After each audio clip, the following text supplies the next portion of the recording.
What's up, tube? Now I'm on 3Z back into this motherfucker again, man. I'm sorry I'm late, man, for the homies to hit me up. I almost caught that motherfucking itis, man. The wife cooked a beautiful, beautiful dinner, man. So, man, I hope y'all had a good holiday, man. You know what I'm saying, and all that. But the topic of this video, man. Oh my God, bro. This nigga gotta be having the worst year ever. Ever, nigga. The motherfucking Haneys. And I ain't even gonna just say Devin. I'ma say the Haneys, bro. You know, this kind of reminds me of that one family member, you know what I'm saying, that has a child and they always put their motherfucking child on a pedestal and they always this motherfucking child is better than every kid in the motherfucking family. I promise you.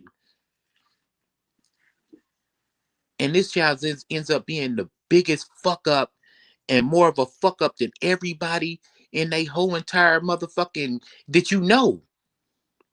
And that's the child that they put on a motherfucking pedestal. There lies what I call the motherfucking Haney effect. Yes, you heard it here first. It's the Haney effect. And the Haney effect doesn't have shit to do with Devin. This is all Bill. This is all Bill, man. Stupid shit come from stupid ass parents. And I'm gonna be the first to tell y'all out here, man, with this shit with his wife, you know what I'm saying, getting, you know what I'm saying, knocked by another pimp, you know what I mean? I'm the first to say that if Bill comes out and addresses this, what's up, Deej? But if Bill Haney comes out and addresses this situation with his son, Devin, automatically, bro, you're soft. You're soft as a motherfucking feather pillow. For real. You know what I'm saying?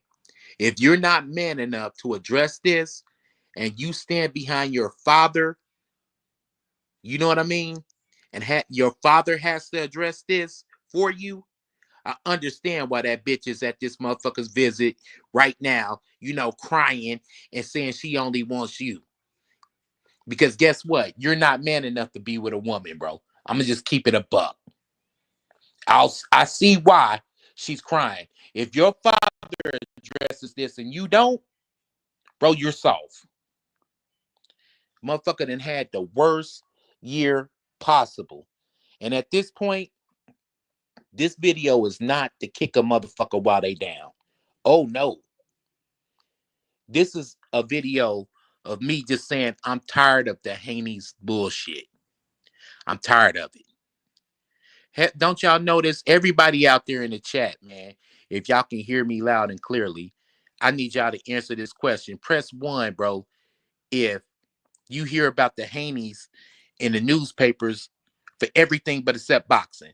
We don't hear from them from boxing. We hear about you about jumping on a motherfucker at a damn fair.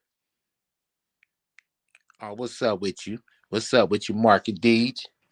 Y'all, you jumped on a motherfucker at a damn fair. That's how we hear about you. We hear about you, man, because you got an unruly ass bride that you married. You know, and that's the shit that's really pissing me off about the Haney family, man. Is because they don't come as advertised.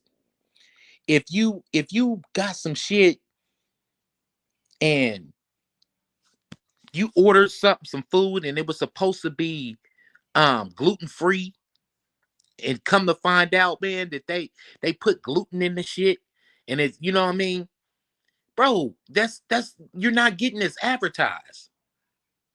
And everything that we're getting is everything that we seeing is not as advertised. Now some would say that, hey man, you hating on the Haneys and this that, and the third. But as a consumer of the Haney's fights, as a consumer, I have a right to complain when you serve me up some shit that ain't as advertised. Seriously, it don't come as advertised, and I have a right to complain about it. You know, we heard about how you was gonna knock out this guy and knock out that guy, and you couldn't even punch your way out of a wet paper sack. Didn't come as advertised. We heard about how you was a wholesome Muslim kid. You even married this bride in Mecca, in Saudi Arabia. But then we got footage of you ordering a cheeseburger with bacon on it. You see what I'm saying? We talk about how you are a, a, a wholesome Muslim kid, bro, and you got gold in your mouth. And no Muslim man is supposed to wear gold, you know? And then you got these weird YouTubers who's trying to spin this shit and talking about, oh man, they just trying to attack Devin. This is like COINTELPRO. Man, if you don't shut the fuck up, if you don't get that goofy ass shit, Devin is not that motherfucking important. And people out here defending this kid should be ashamed of themselves, because keep it a buck, this motherfucker is not that important. And especially over here in the States, boxing is not that motherfucking important. Sorry, it is what it is. You know, I'm just tired of hearing the same videos and guys, defending this shit. And in today's climate, what would you do? A lot of people hate Bud Crawford. But what would you do if Bud Crawford beat up a dude outside of a fairground, a regular fighter? And what would you do if he hit the guy and the guy didn't even get knocked down or nothing? And that was the best definition of weak. What would you do if you seen Bud Crawford? Right on, bro. What's up? What's up? What's up? What's up, GMT? My brother Slick 50. But what would you do if you seen footage of Bud Crawford at a Diddy party? What would you do? And that's the thing that's kind of pissing me off, man. Bro, he's not coming as advertised. He's not. He's not as advertised. You keep on hearing, oh man, my son is a wholesome Muslim kid, and he's this, that, and the third. And guess what, dude? You married a fucking prostitute. I heard, man, she was on like some kind. I don't know. I can't confirm or deny, but allegedly, she was in some kind of escort service. She's an escort, and you married an escort. You literally married a prostitute. And all the protection that you did, or Bill is trying to do for that boy, and he still couldn't talk that boy out of marrying a fucking escort, allegedly. And any woman that even remotely has that kind of a reputation, you stay away from a bitch like that. A woman like that ain't even supposed to stand next to your shadow, bro. And you married her? Us as men, we know, hey man, it's a certain type of woman that, hey man, nah, you don't marry that type. I don't care. And he's supposed to be, bro, listen, this is the kicker. This is the shit that really gets me. She's supposed to be pregnant by dude. Man, fuck, if she's really pregnant by Devin Haney, fuck the Ryan fight. Fuck that fight. That is the biggest L he'll ever have on his record. And the crazy thing is, the Ryan fight, you got to take that L back.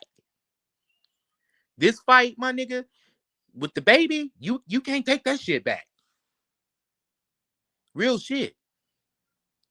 But yeah, man, he's not coming as advertised, man. All the homies out there, man, if y'all want to come up and speak your piece, man, the link is in the chat, I believe. If not, yeah, it's in the chat. It's in the chat.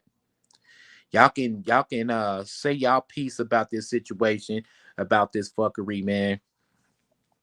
Because I'm tired of the Haney family.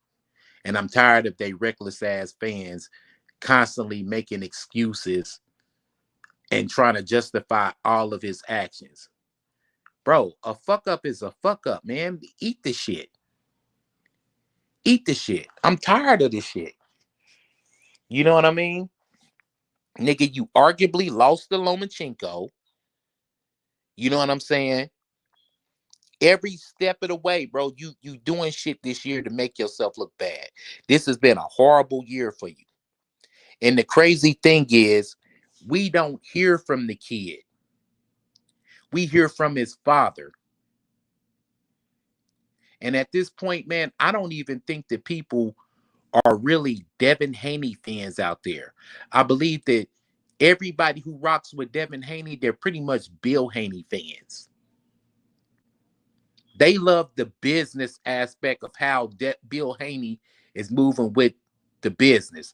I promise to God, if Bill Haney had another fighter, they would talk about him like he was the best thing since sliced bread too.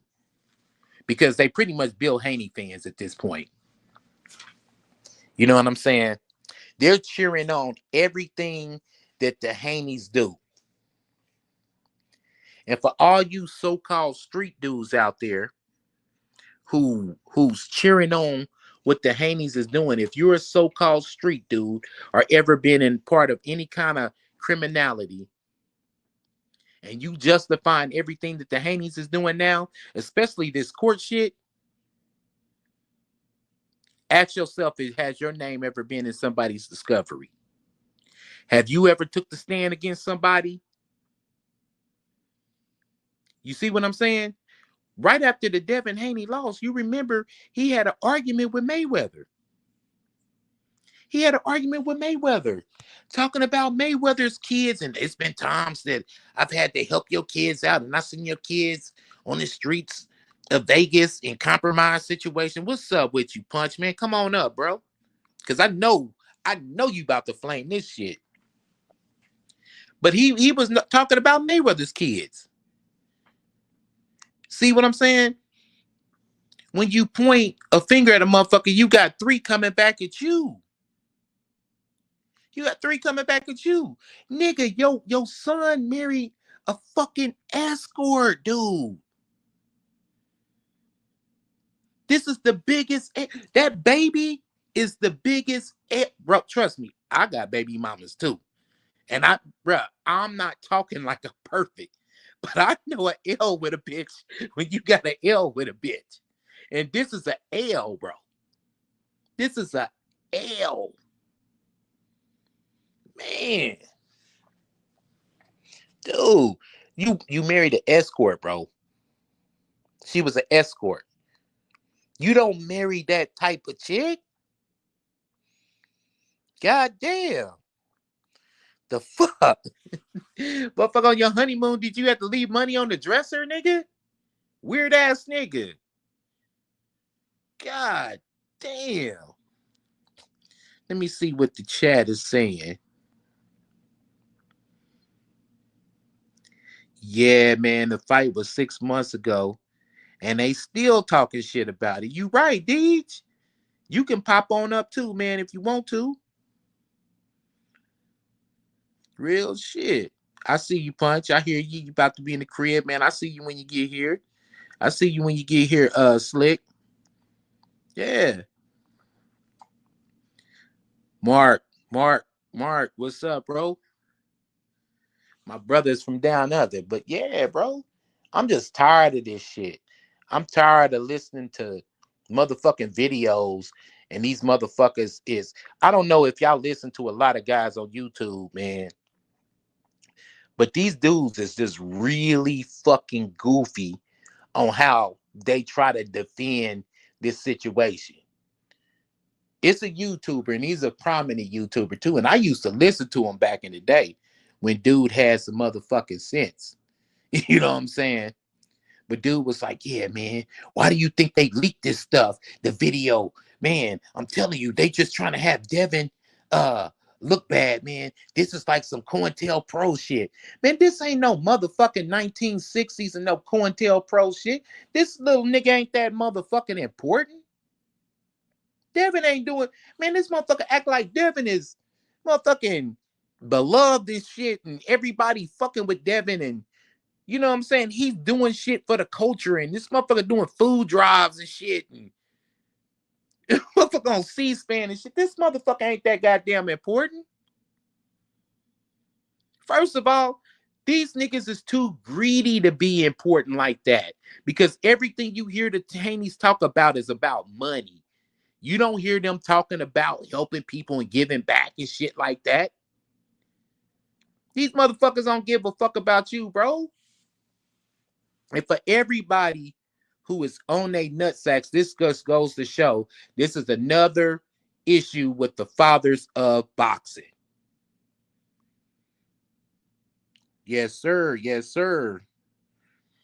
But yeah, man, this is another issue with the fathers of boxing, man. The fathers in boxing is literally fucking these kids up because these kids ain't coming as advertised. And these is motherfuckers who's probably failed in whatever walk of life they was in before, or wasn't as prominent as their child in whatever walk of life they was in before. And guess what? Now they want to get the damn spotlight. Doesn't it seem weird to y'all that Devin Haney has never been on DJ Vlad, but his father has? Doesn't it seem weird to you that per capita, like for where every one interview we see a Devin Haney, we'll probably see anywhere from 5 to 6 of Bill? Don't that seem weird? Don't that seem like this is his big shot? You know what I mean? For him to be in the spotlight? That shit just seemed weird to me. And as a pure fight fan, this is a point that I want you to make out there, YouTube land. The three highest paid fighters, the three highest paid fighters in the sport of boxing right now is Canelo Alvarez, Jake Paul, unfortunately, and Anthony Joshua. And you know what's the difference between those three men versus everybody else, versus a Schofield or a Haney or a Brian Norman? Is those men speak for themselves. The fans have an intimate relationship with them, and they love them for them. They don't have a proxy or a go-between to speak for them. Those are men. And shout out to Tank Davis, too, because even at that press conference, he didn't come out there with Calvin, Leonard Ellaby, or nobody else. He came out there by himself. Now, the press conference was shady than a motherfucker, and it looked like trash. And it was a real weak press conference. But however, it's something about him commanding an audience because he can command the audience by itself. So, message to all the fathers out there that's working with their sons at this time. Real shit, you don't have to be in the spotlight. And if you in the spotlight to try to put some money and make your son a draw or whatever the fuck the case may be, bro, look at the top 3 fighters in this sport. They don't have their fathers behind them. We don't even know what Anthony Joshua's dad looked like. We don't even know who the fuck Jake Paul's dad is. We've never seen Canelo Alvarez's dad in our life. But they draw because the fans have a love affair with them as a fighter. You can't be a proxy. You can't be in between with your kid. Let me see what Deej had to say. Honestly, if Devin got back in the ring. Thank you. Thank you. Only thing he needs is, bro, talking, going to court is not going to fix this. Fighting is going to heal all wounds, bro. If you get active, I don't give a fuck if you fight a bum in a month. Man, you could really Devin needs to do this. Not as that. Hey man, I've been out the ring a while. Plus the last fight with Ryan, even though he was on Osprey, was a rough fight for me, as y'all know. I'm gonna take a soft touch, and I'm just doing this just to stay active. But no, that's not the approach he's making, Deej, bro. What he's gonna do is stay out of the ring for like a year, be inactive after taking a beating, whether he was dirty or not. This is the thing that people gotta realize. Just because he got his O back and dude popped dirty, he still took a beating. Get your ass back on the motherfucking pedal, bro, after taking that motherfucking beating, and fight you a soft touch and get back on some shit. Matter of fact, since you have DHP, it's nothing wrong with you going to Oakland, because y'all bragged about going to Oakland last time, or go to the Bay, San Francisco, Vallejo, Stockton, all that shit. Y'all could go to the Bay, get a smaller venue, put up your own money, since you are promoters, right? Come in, give a guy, let's say $100,000, Joe Smo, and work on your craft. And guess what? 100% of the money from that small venue, boom, is yours. Invest in your motherfucking self. But nah, he don't want to do that though.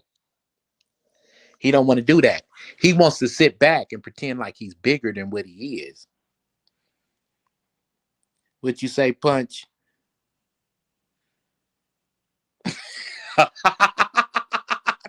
Exactly. Real shit. Nobody doing business with one time, bro. But that's how he's gonna have to play it. You know what I mean? After them big losses like that, you give yourself some time off. But then shit, man, you not signed to nobody. You not obligated with nobody. You can put on your own shit, get you some soft touches, and then when you get back to the table, you good. Because just like DJ said, Punch, I'm right there with D's, bro. Um, he fighting is the only option. He needs to fight his way out of it. See, with all this bullshit going on, impressive win or a promotion will wash all this shit away. Oh man, this, that, and the third. About my wife and boo, boo, boo, boo, boo. Nah, fuck that. I'm here to fight and boom, and just pop it like that. My personal life has nothing to do with it. But see, the problem is they want to knock people for talking about his personal life, but the nigga put his personal life out there. Bill has put his personal life out there. I'm a former pimp. I'm from the streets. I raised my son. My son was homeschooled. My son was this, that, and the third.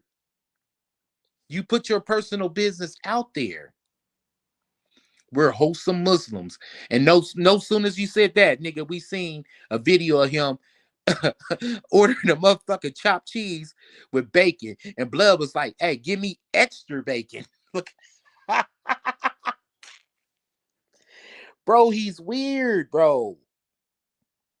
You know what I'm saying? And anybody with some sense, bro, we can see that this is a motherfucking gimmick. We see what it is. This is a gimmick. Bro, he's acting like, bro, the shit is so fake, bro. You can see it a mile away. Anybody who is grew up in around any kind of people, Islamic or whatever, bro, any kind of Islamic people can tell you, oh, that's some bullshit. They did the what the fuck was that? I want to say it was like Gilly show, Gilly and Wallow or whatever, and they did a tour around his house. And first thing he showed was this massive wine cellar. You're showing a wine cellar, and you got wine and shit, and you advertise yourself as a Muslim. But Muslims are prohibited to drink alcohol. You see what I'm saying? You got gold in your mouth. Guess what?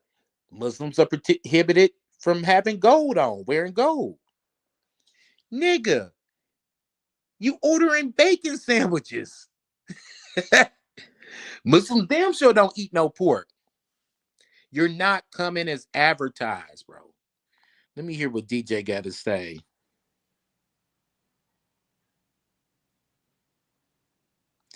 They're like wet paint. Do not touch. Yeah. Real shit. But hey, man, it is, bro. It is what it is. This shit is, these dudes are so fucking fake, man. It's pathetic. And you can tell there's certain YouTubers out there. Um, let's put it like this. I used to think that it was YouTubers out there that Bill was paying just to kind of be on his side or be on his team and shit or whatever and justify everything. Kind of like a safety net or whatever. Everything that they do is gonna be these particular channels that come out or whatever. They gonna try to spin it and try to do damage control. And I used to think, man, that real talk, bro. I used to think that Bill paid these guys for this shit. But now, man, you know what I'm saying? Just to keep it a buck and some change. I don't think he paid shit. I think that these dudes are so pussy and so much of a dick riders, bro, that they doing this shit for free. Real talk. And he is the king of that shit. But guess what, Bill? I'm sorry, man. Nine got some pimping with him too. You game the bitch. You can't game me, nigga. You know what I'm saying? You game the bitch. Don't game me. Real talk. You know what I'm saying? I see this shit a mile away. And these dudes, it's just like I was telling you. Remember, we was having this discussion on your channel, Punch, and this was like probably a few weeks ago or something. And you was like, it's the casuals. No, it's not. It's not the casuals. Casuals is guys like my brother RC. RC is in football land. And RC right now is not even worried about talking boxing right now. He could give a lovely fuck about some boxing right now. RC is enjoying his family on this holiday. He didn't ate a lot of turkey. You know what I'm saying? And guess what? He's playing with his kids and his wife, and he's enjoying his motherfucking family time. The dudes that's fucking up boxing, that's a casual right there. The dudes who's fucking up boxing is the dudes who's really over obsessing over these motherfuckers. The star boys, bro. These motherfuckers, like, they over obsess over these dudes. They can tell you whether Deontay Wilder took a shit today or not. They really study these motherfuckers. They over obsess over these motherfuckers. Telling you. What you say, D? Negative publicity, as they say, is still good publicity. Maybe people pay to hopefully see the L. See, I'm a frugal motherfucker. I'm just not gonna buy the shit.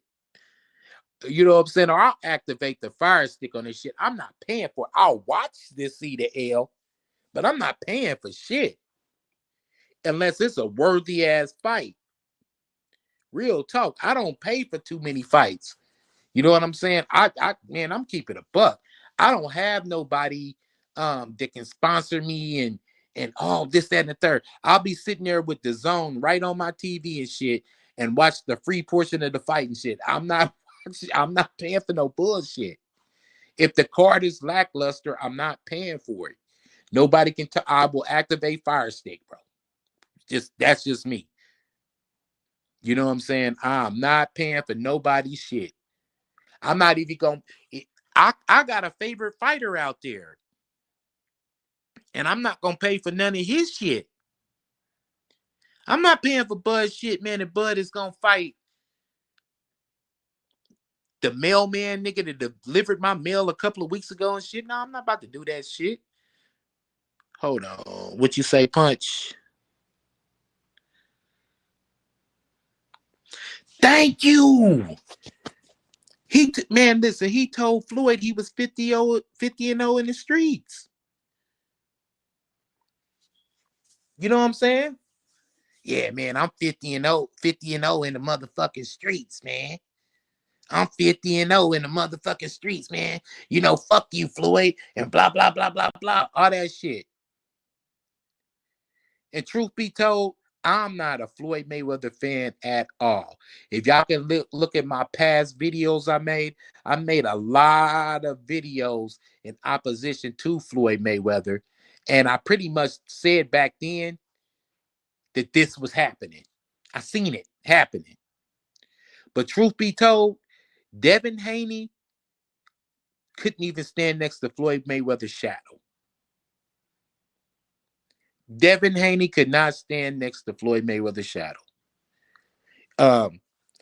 Floyd Mayweather was not the biggest puncher, but he would stop Devin.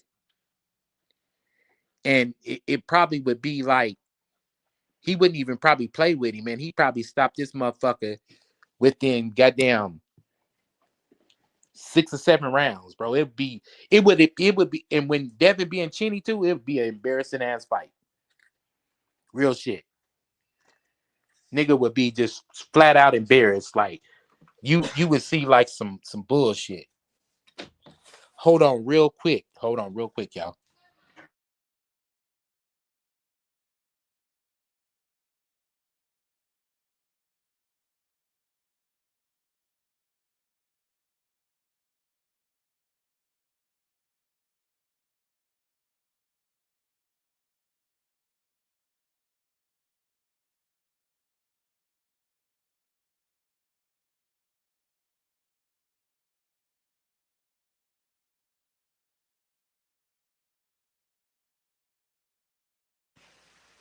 Hello, can y'all hear me?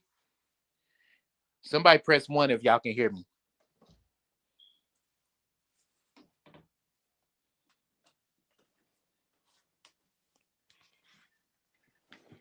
But yeah, man, like I said, man, truth be told though, man, Mayweather can't stand. Right on, Deej.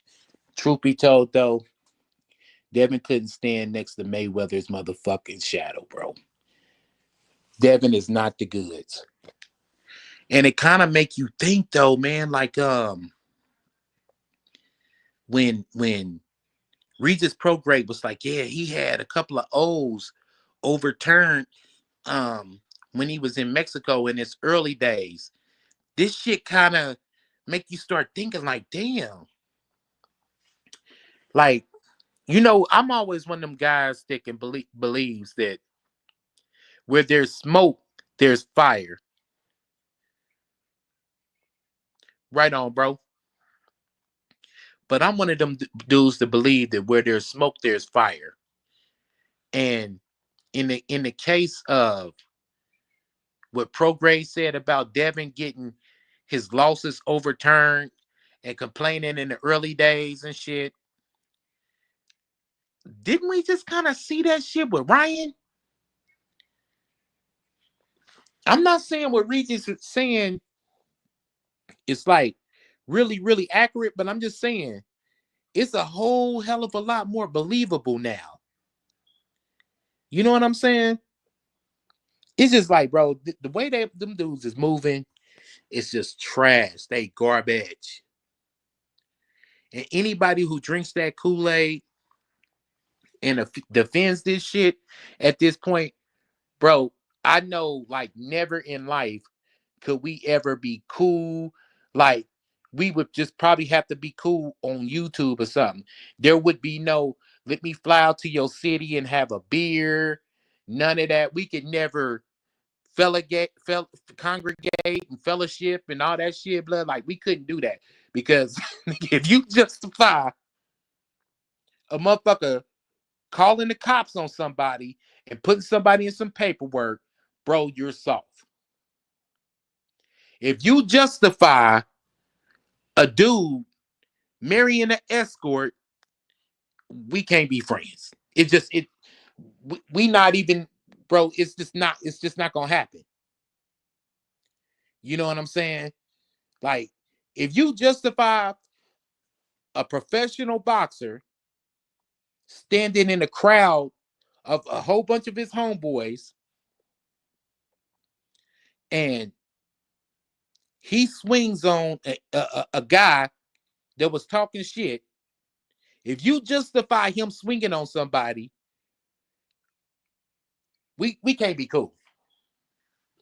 I don't give a fuck if he called you the N word or anything. And when Slick 50 comes up, I have a question to ask him, and he'll confirm that thought. So anybody in the chat this on, man, once Slick get up here, bro. Real shit.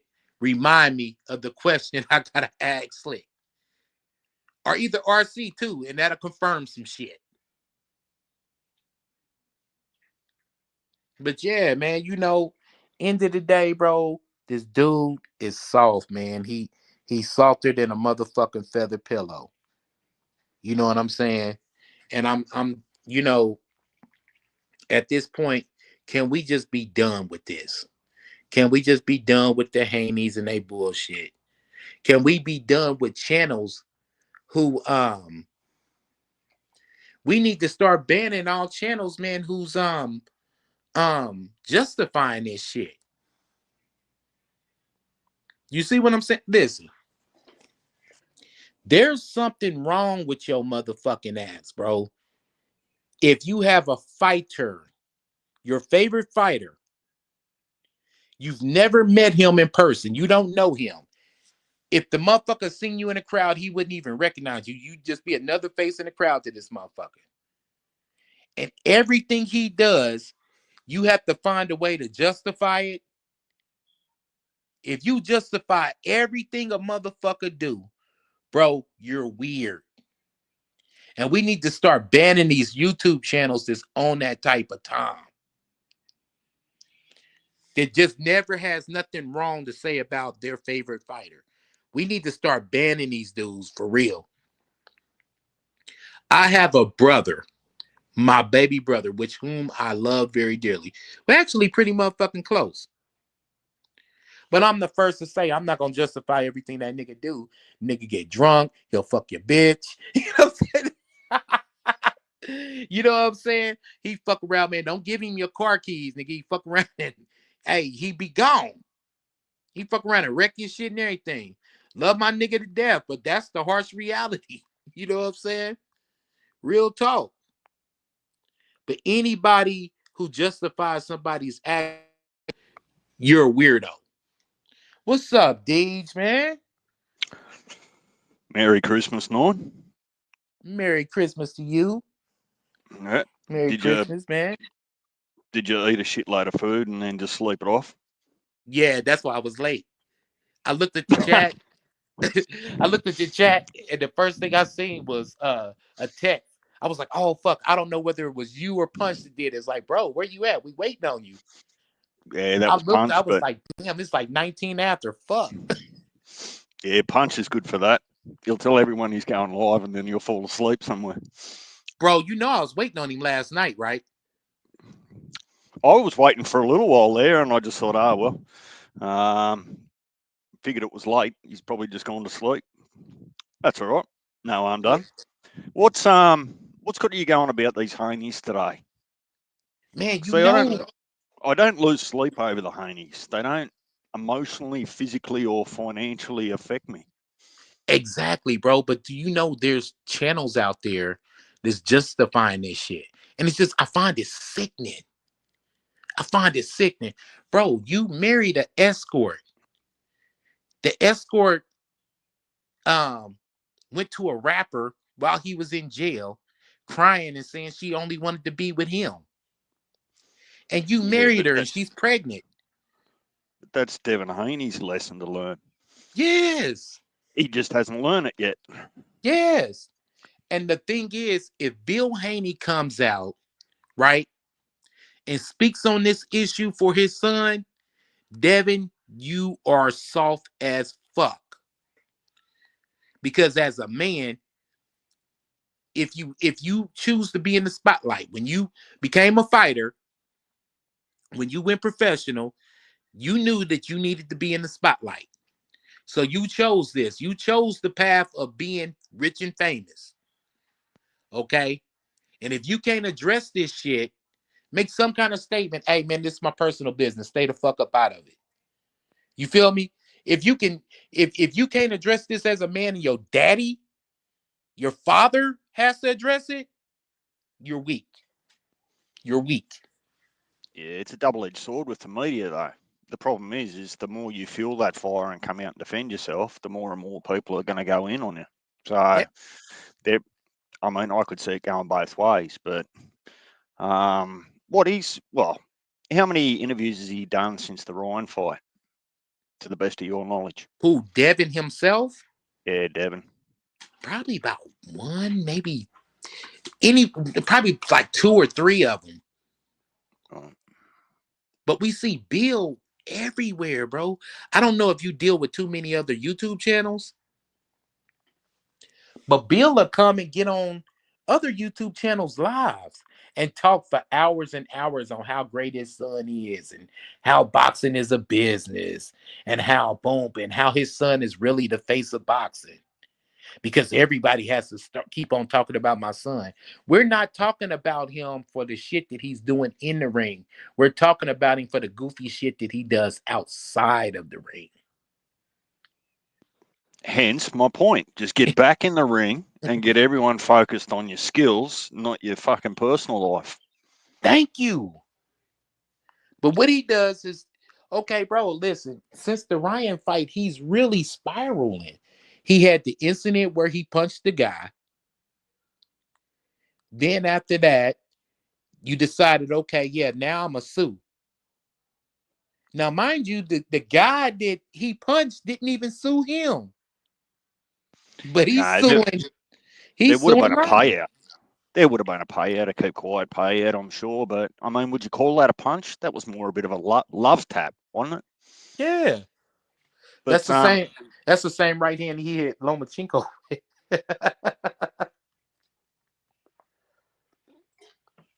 That's the same right hand he hit Lomachenko with, and Lomachenko took it and smiled and shit. see, I'm of the opinion that the lawsuit just drags out the mental anguish for him and emotional anguish for him.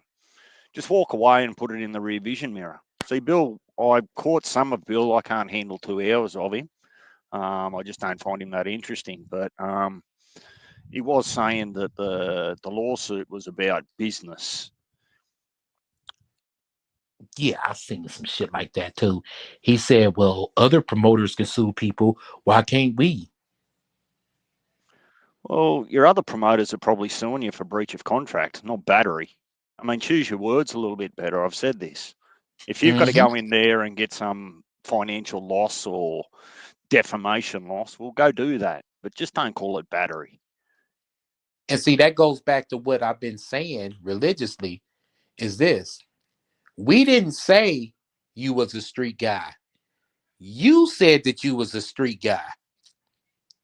So we expect you to move accordingly. And street guys, I don't know how it's ran in Australia, but street guys want to stay as far away from a fucking courtroom as humanly possible. A courtroom, cops, litigations, lawyers, all that shit is kryptonite uh to a street guy, bro. But I don't understand why it needs a label. Why do you need a facade?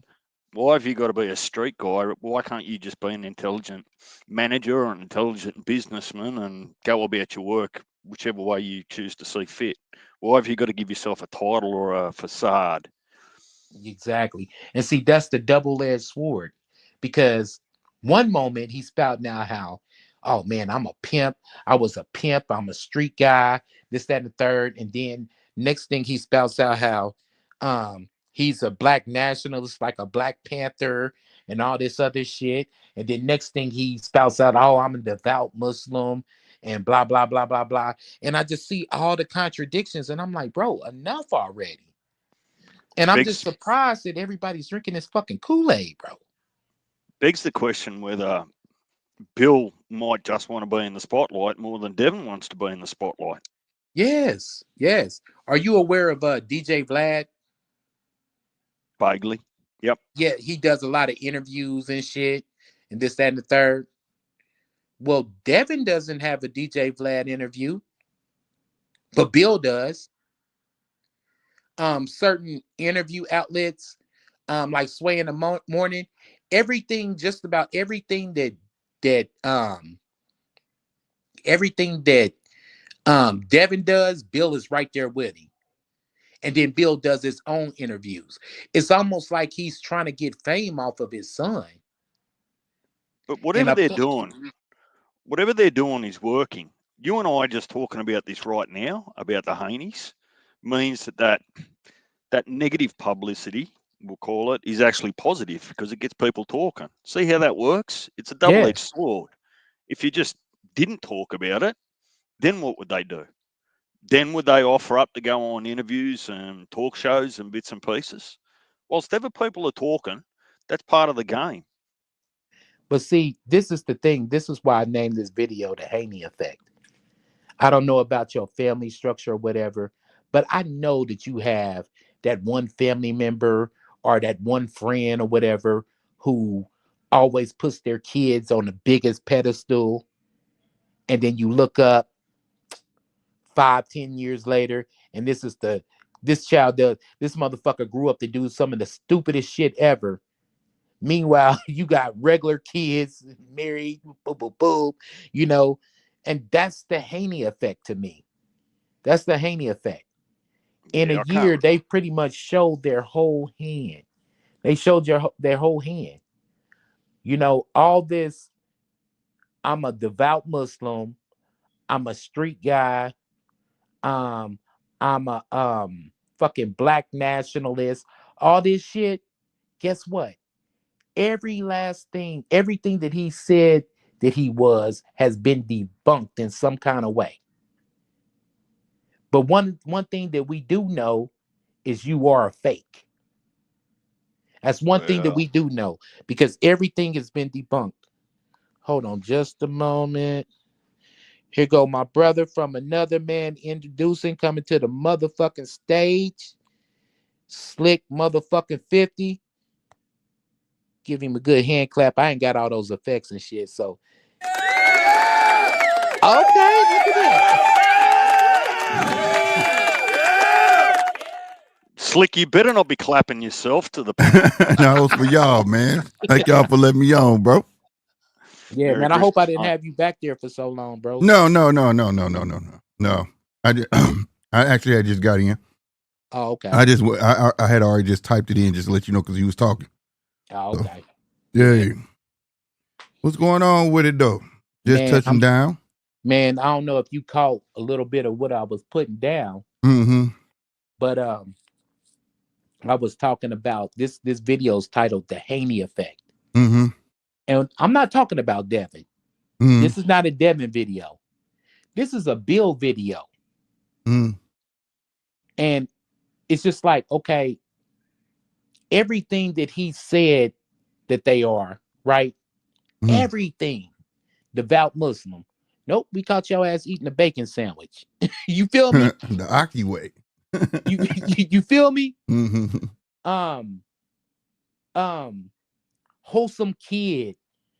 Um, no, we caught you stealing on a motherfucker at a fairground around other kids. You know what I'm Mm-hmm. saying? Out in public. Mm-hmm. That's been debunked. Um, oh man, I'm a pimp. Okay, nigga, you married an escort. That's debunked. Mm-hmm. But only thing we got is that you're fake. It's just like, okay, you got small children. Okay, have you know a Who married? person? Wait. Who married an escort?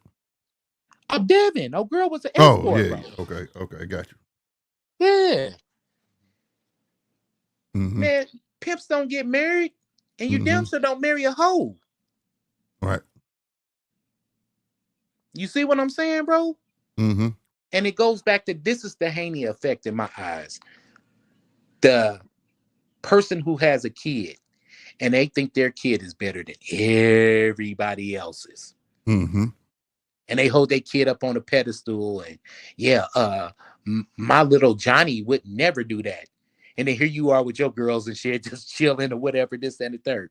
Then you look up 10, 15 years from now, little Johnny's in the pen, uh, Slick's babies is in college Mm-hmm. because you held your child up on a pedestal. And I'm just Well, tired of it to the point that I'm like, okay, bro. And I listened to a uploader. I'm not gonna mm-hmm. put his name out on blast because I used to listen to dude back in the dip, but then he got on some bullshit and I don't fuck with him no more. Mm-hmm. But do you know this motherfucker was like, yeah, man, they trying to destroy Devin, man. This is almost like COINTELPRO and What? all this. I promise the fucking guy, bro. What? Neither one of them got Nigga, no what? nigga, He ain't say no COINTELPRO, bro. Stop playing, bro. man, on my mama's mama, The on dude's an Miss idiot. Barbara, nigga, on Miss That dude's Barbara, an my idiot. mama's mama. How dare you compare that? Nigga, on Miss Barbara, nigga. That man has no type of importance. Exactly. No type of importance. Hey, man, and I'm gonna put blood on blast. There's 78, man. Come on, bro. No, nigga. Yeah, that's not it, bro. He is 78, nowhere no, near, bro. No. bro. That I love my sport, but we talking about fucking a boxer, bro. LeBron James will receive more love than any boxer. Like, there's no type of that type of level of importance to even reference that boy with that term ever. Yeah. You know what I'm saying? I'm just like, come on, bro. Like, I hate to even say he a snitch. A person like you, I gotta say he a tattletale. You can't even, you ain't even at that level. You know what I'm saying? He's still wetting the bed to me. A dobber. You're nothing but a dobber. Yeah. Oh, yeah. Before I forget, I want to ask you a question. Mm-hmm. And for me and you, this goes both ways. For me and you. Mm-hmm. The incident when Devin punched the guy at the fair or whatever, right? Mm-hmm. Okay.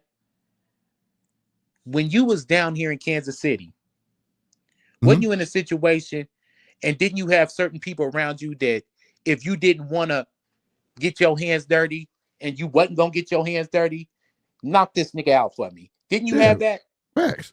That's When I 100. came 100. to And that's St. not Louis me to just see saying you, that. That's some real shit, bro. when I came to St. Louis to see you, and if somebody offended me, wasn't it somebody around Yeah. that you would have been like, no, nah, you fall back, knock this nigga the fuck out? Yeah.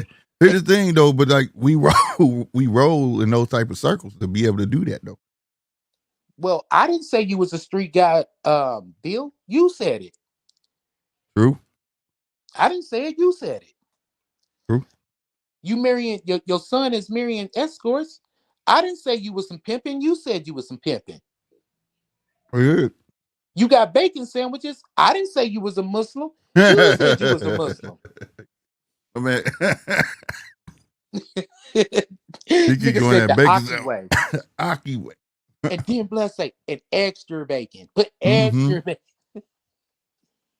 I'm like, what the fuck? Yeah, bro. Come on, bro. It's like this, bro. I'm gonna be real with you. What I'm finna say go for every race,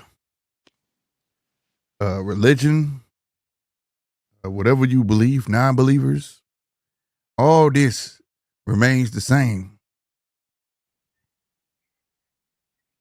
The old saying goes, strong men build weak men, right? Mm-hmm. And that's exactly what happened. As okay, and before I say this, because if this catch fire, I'm gonna say this. Just as much as you can give Bill praise for getting his son where he at, y'all gotta respect the fact he could accept ridicule. Okay? Mm-hmm. It don't go both ways. Mm-hmm. He was very prominent getting his son the shine that he needed. Okay? Mm-hmm. But he failed him on the flip side. Yep. He failed him on the flip side. The flip side is this. You put him on a pedestal, making him feel like he was shit because you probably thought it was helping his confidence. What you gave him was false confidence. Okay? Confidence comes from you having to get it out the mud. That's what real confidence comes from. Because once you do it yourself and you become a hands-on motherfucker, can't nobody tell you shit. See, motherfuckers think money is equity. Well, I'm here to tell you motherfuckers, money ain't equity. I got equity in my name, bitch. That's where it lies. I'm the type of person who have $1 million and fall off, and I got some guys to call and help me build me right back up. Yep. That's equity in yourself, in your name. Yep. He don't have that. How you say Slick? How do you know he doesn't have equity in his name? Why the fuck everybody laughing at him?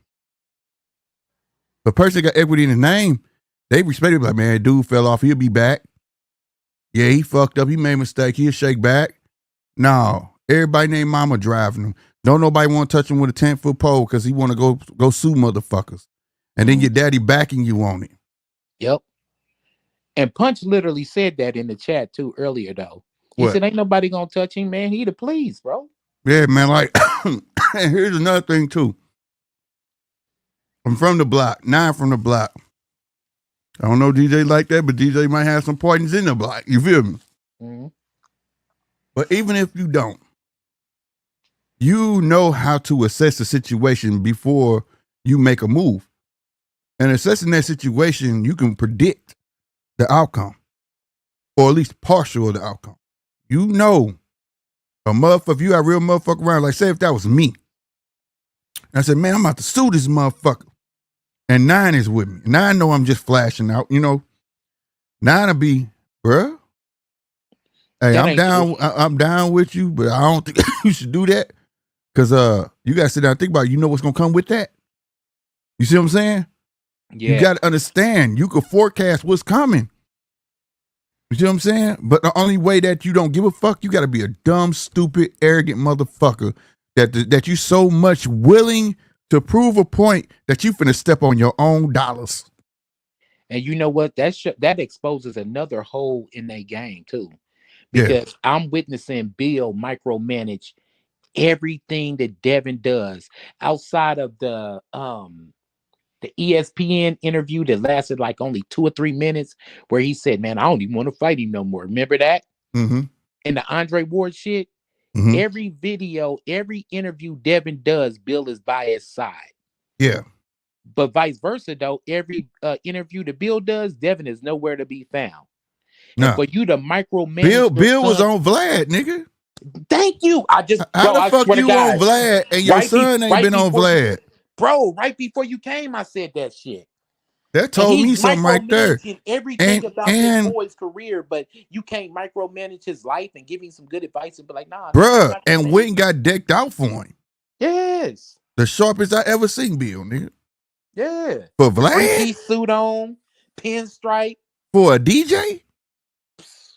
Stop it, bro. So when you sit there and talk that XYZ, black this, black that, bro, I ain't never seen you dressed up, decked out for a black situation like that, bro. We know where you moving with. But at the same time, though, don't fake it. Like I said, man, in high school, we had hoes. You got hood rats, and hoes is a whole nother level. I go to a fucking hood rat, a hoe, be like, yeah, bitch, I know how you move. You over there sucking dick.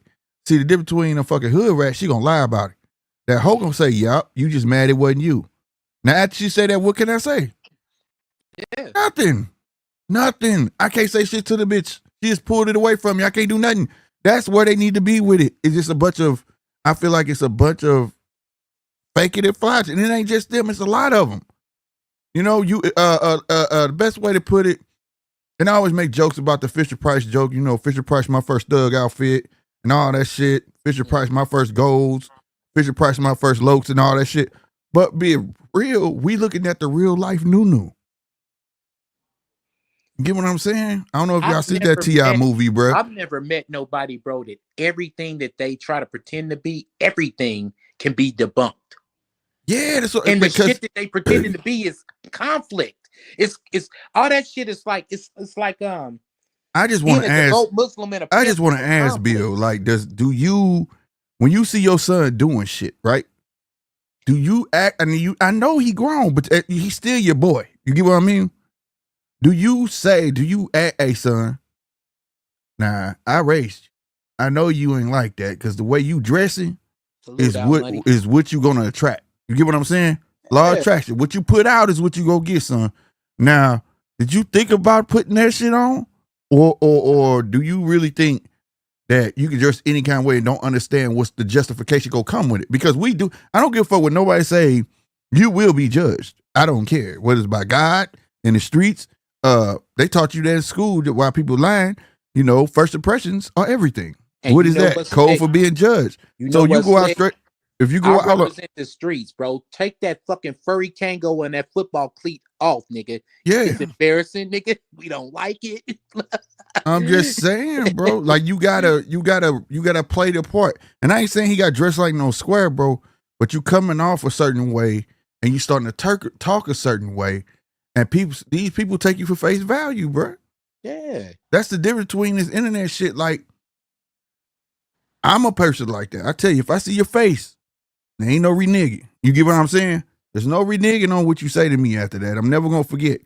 And these kids today just think you could dress a certain way, do a certain thing, and just be like, man, this and that. Like I like recently, dude would touch the old girl hand. He flipped him over the escalator. He was like, it's a joke, man. It was just, he got mad at him and was like, man, it was just a joke. It was just a joke. And the guy that flipped him, it started apologizing. Oh, my bad. I ain't know. What? No. Fuck no. You deserve to get flipped. Bro, that's this crazy, this is the mental that's going on today. So when Yeah. you get around real motherfuckers like us, like street motherfuckers, gangsters, whatever you want to call me, and I flash out, now they want to say we crazy. But the way we flash out was regular when we came up because we understood. It's almost like that movie Split. It's like them niggas got so many different personalities, bro. And it's like motherfuckers is drinking the Kool-Aid. And that's what I was saying before you got on, bro. Like anybody who justifies the bullshit and takes up for these motherfuckers on this shit right here, bro, come on, man. It's not just him, man. What you see in is, like I say, Nunu. When I say Nunu, I'm talking about old girl Lauren London from the T.I. movie. Remember, she wanted to be the ghetto bad bitch. Mm-hmm. She came from a wealthy home. Her dad is the mayor or some shit. You get what I'm saying? Yeah. And you out here faking it, bro. But the thing is, the message of that story was a nigga was gonna like you regardless. You get what I'm saying? So in his sense, he don't have to do all of that. You could glorify, but why would you? Just chill, do you create a new trend. You feel me? Do some shit like that, something innovative. Don't go out here pretending because I'm sorry. Take your ass somewhere in the wrong place with them lokes on, a mouthful of fucking goals, my nigga, and a wife beat on. Ain't gonna be no, oh, I'm from Henderson. Hey man, you know I am. No, they ain't gonna give a fuck about that. Not gonna give a fuck about that. Cause now you look like you playing a part. Though. Just like the movie Split, so many different personalities. Sometimes it just depends on what crowd they around, right? He's the good, fun-loving, all-American black kid. Guess Whose what? dad took him out, and then he's the thug, and then he's some pimp. Bro, it's just too much to keep up with. Nah. The more you say that shit about this kid, it more translates back to Bill. The kid was never told this. And I know it was a different name for every kid that this was told to. All right. Mine was Brandon. All right. If Brandon jump off a bridge, are you gonna jump off a bridge? Yep. No. Then what the fuck you already found these dumb motherfuckers? You understand? Yeah. That ain't being taught. It's not being taught. Your kid, my parents, like my dad, will be on the porch. We outside. He watching me play with my friends. Hey man, you know you ain't gotta do that shit because that boy told you go throw that rock, right? Fuck him. You your own dude. You get what I'm saying? Yeah. Like stuff like that matters, bro. And when you see these kids today, they don't have that. They all jump off the porch late. All they know is iPads and all the electronic shit under the sun, but they don't know how to mingle. They don't even know what that means. You know what I'm saying? Yeah. They don't even know what mingling is. They don't know how to talk to each other. The guys claim they best friends and then they about to fight. But no, we fought our friends, but not like how these do. These dudes take to the street where they want to shoot.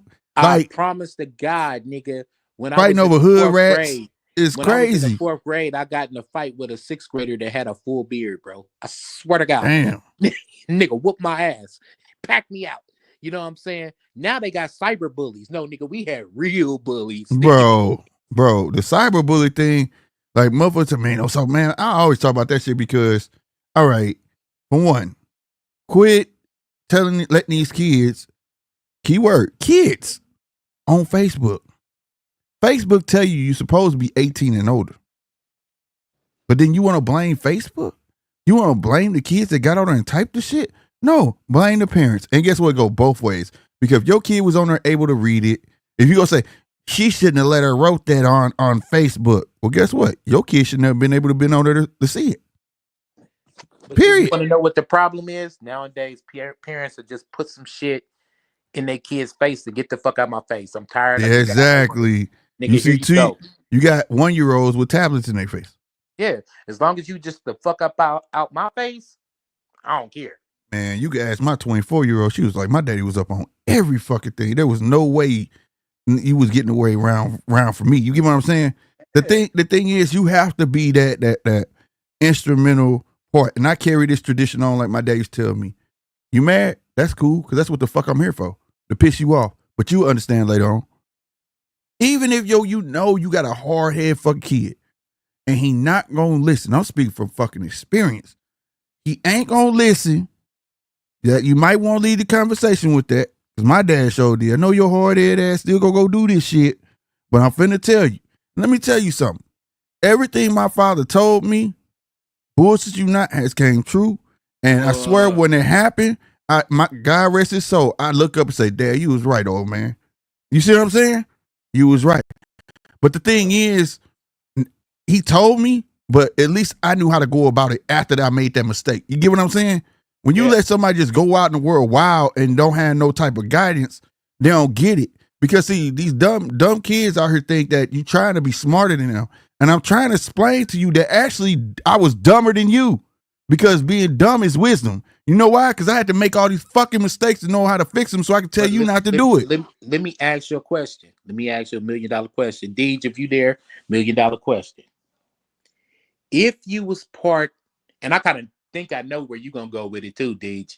But if you was part of Devin Haney's team right now, and he said, okay, I'm firing everybody and I'm hiring Slick 50 and I'm hiring DJ, what direction would you take his shit into to get him in a better light as a fighter and as far as his PR shit too?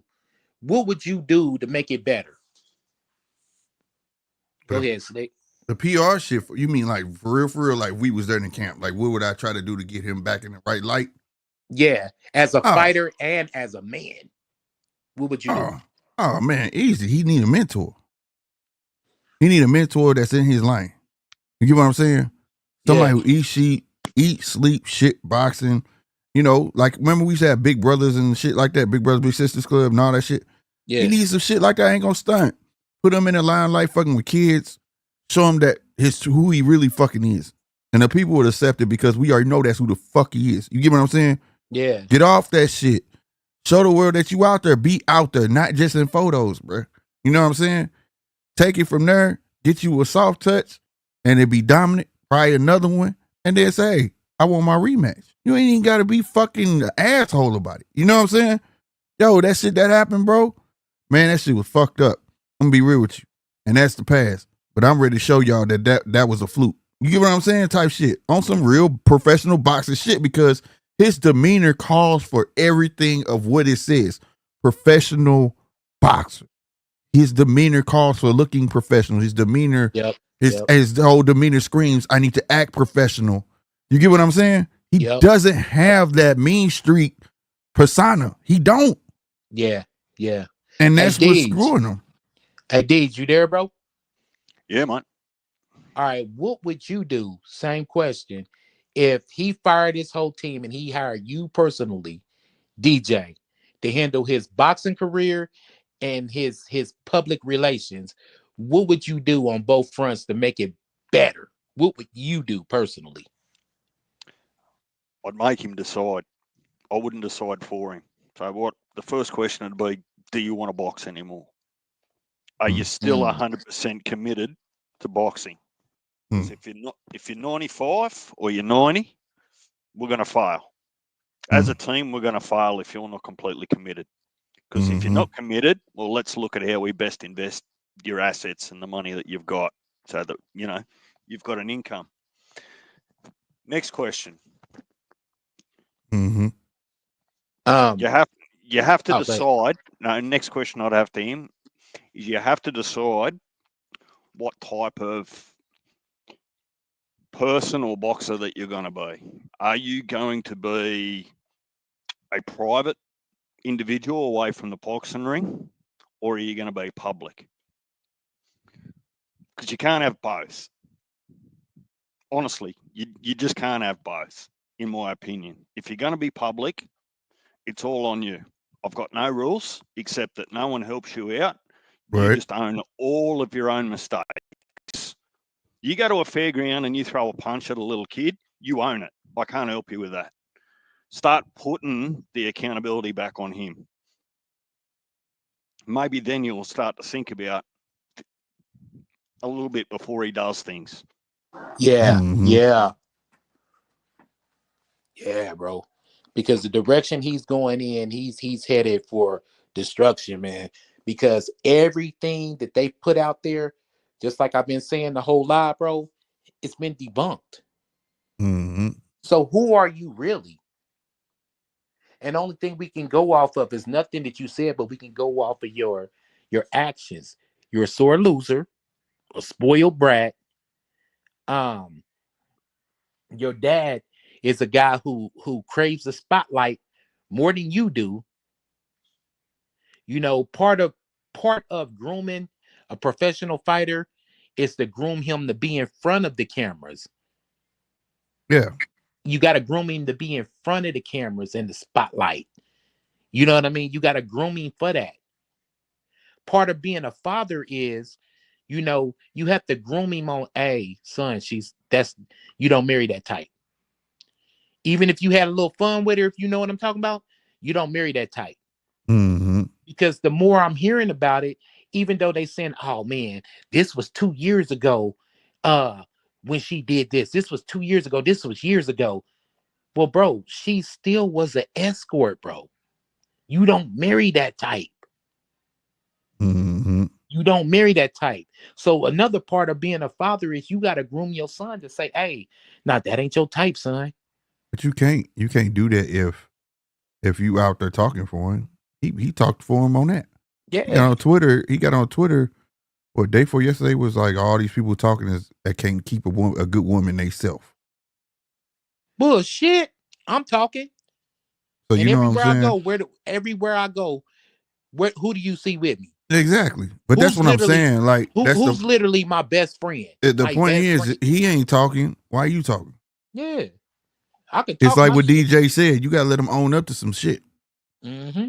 You feel me? He only did one interview since the Ryan show. I think that was with Andre.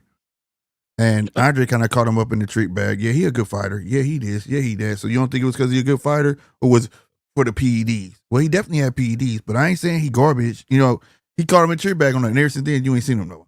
You Yep. get what I'm saying? Then he said, So was that left hook that quick? Or what? yeah, yeah. So he caught him in the trick bag. So like he did no more interviews after that. And the thing is, the kid just need to be himself. But Yep. it's sad though that he's in the forefront of this. Him and that other kid, they're in the forefront of this. A pick, not understand that they're like my grandma called them sack chasers. You Mm-hmm. you you you picking the sack chasers, bro. You could have just had a wholesome woman and been good. You know what I'm saying? But you wanna what it's called, the gratification of who you with. You know what I mean? And the thing is, the biggest problem is you searching for validation from everybody Mm-hmm. else. Ooh, look, Devin got a bad bitch. I'll tell you how That's dangerous. nobody's problem. That should be nobody's business. You Yep. get what I'm Well, saying? and I don't buy into his private life either, but obviously the man's got to be old enough to know that you marry the wrong one, there goes half your earnings. Like it Yep. or lump it, I you hope he Yep. know. got a prenup. I swear to God. I swear to God, I hope he. She got a baby, bro. She's pregnant. Yeah, she calling him, and on top of that, calling that man baby daddy. That's your husband. Wow. Yeah, she all over Twitter. I love my baby daddy, and y'all just hating. Wow.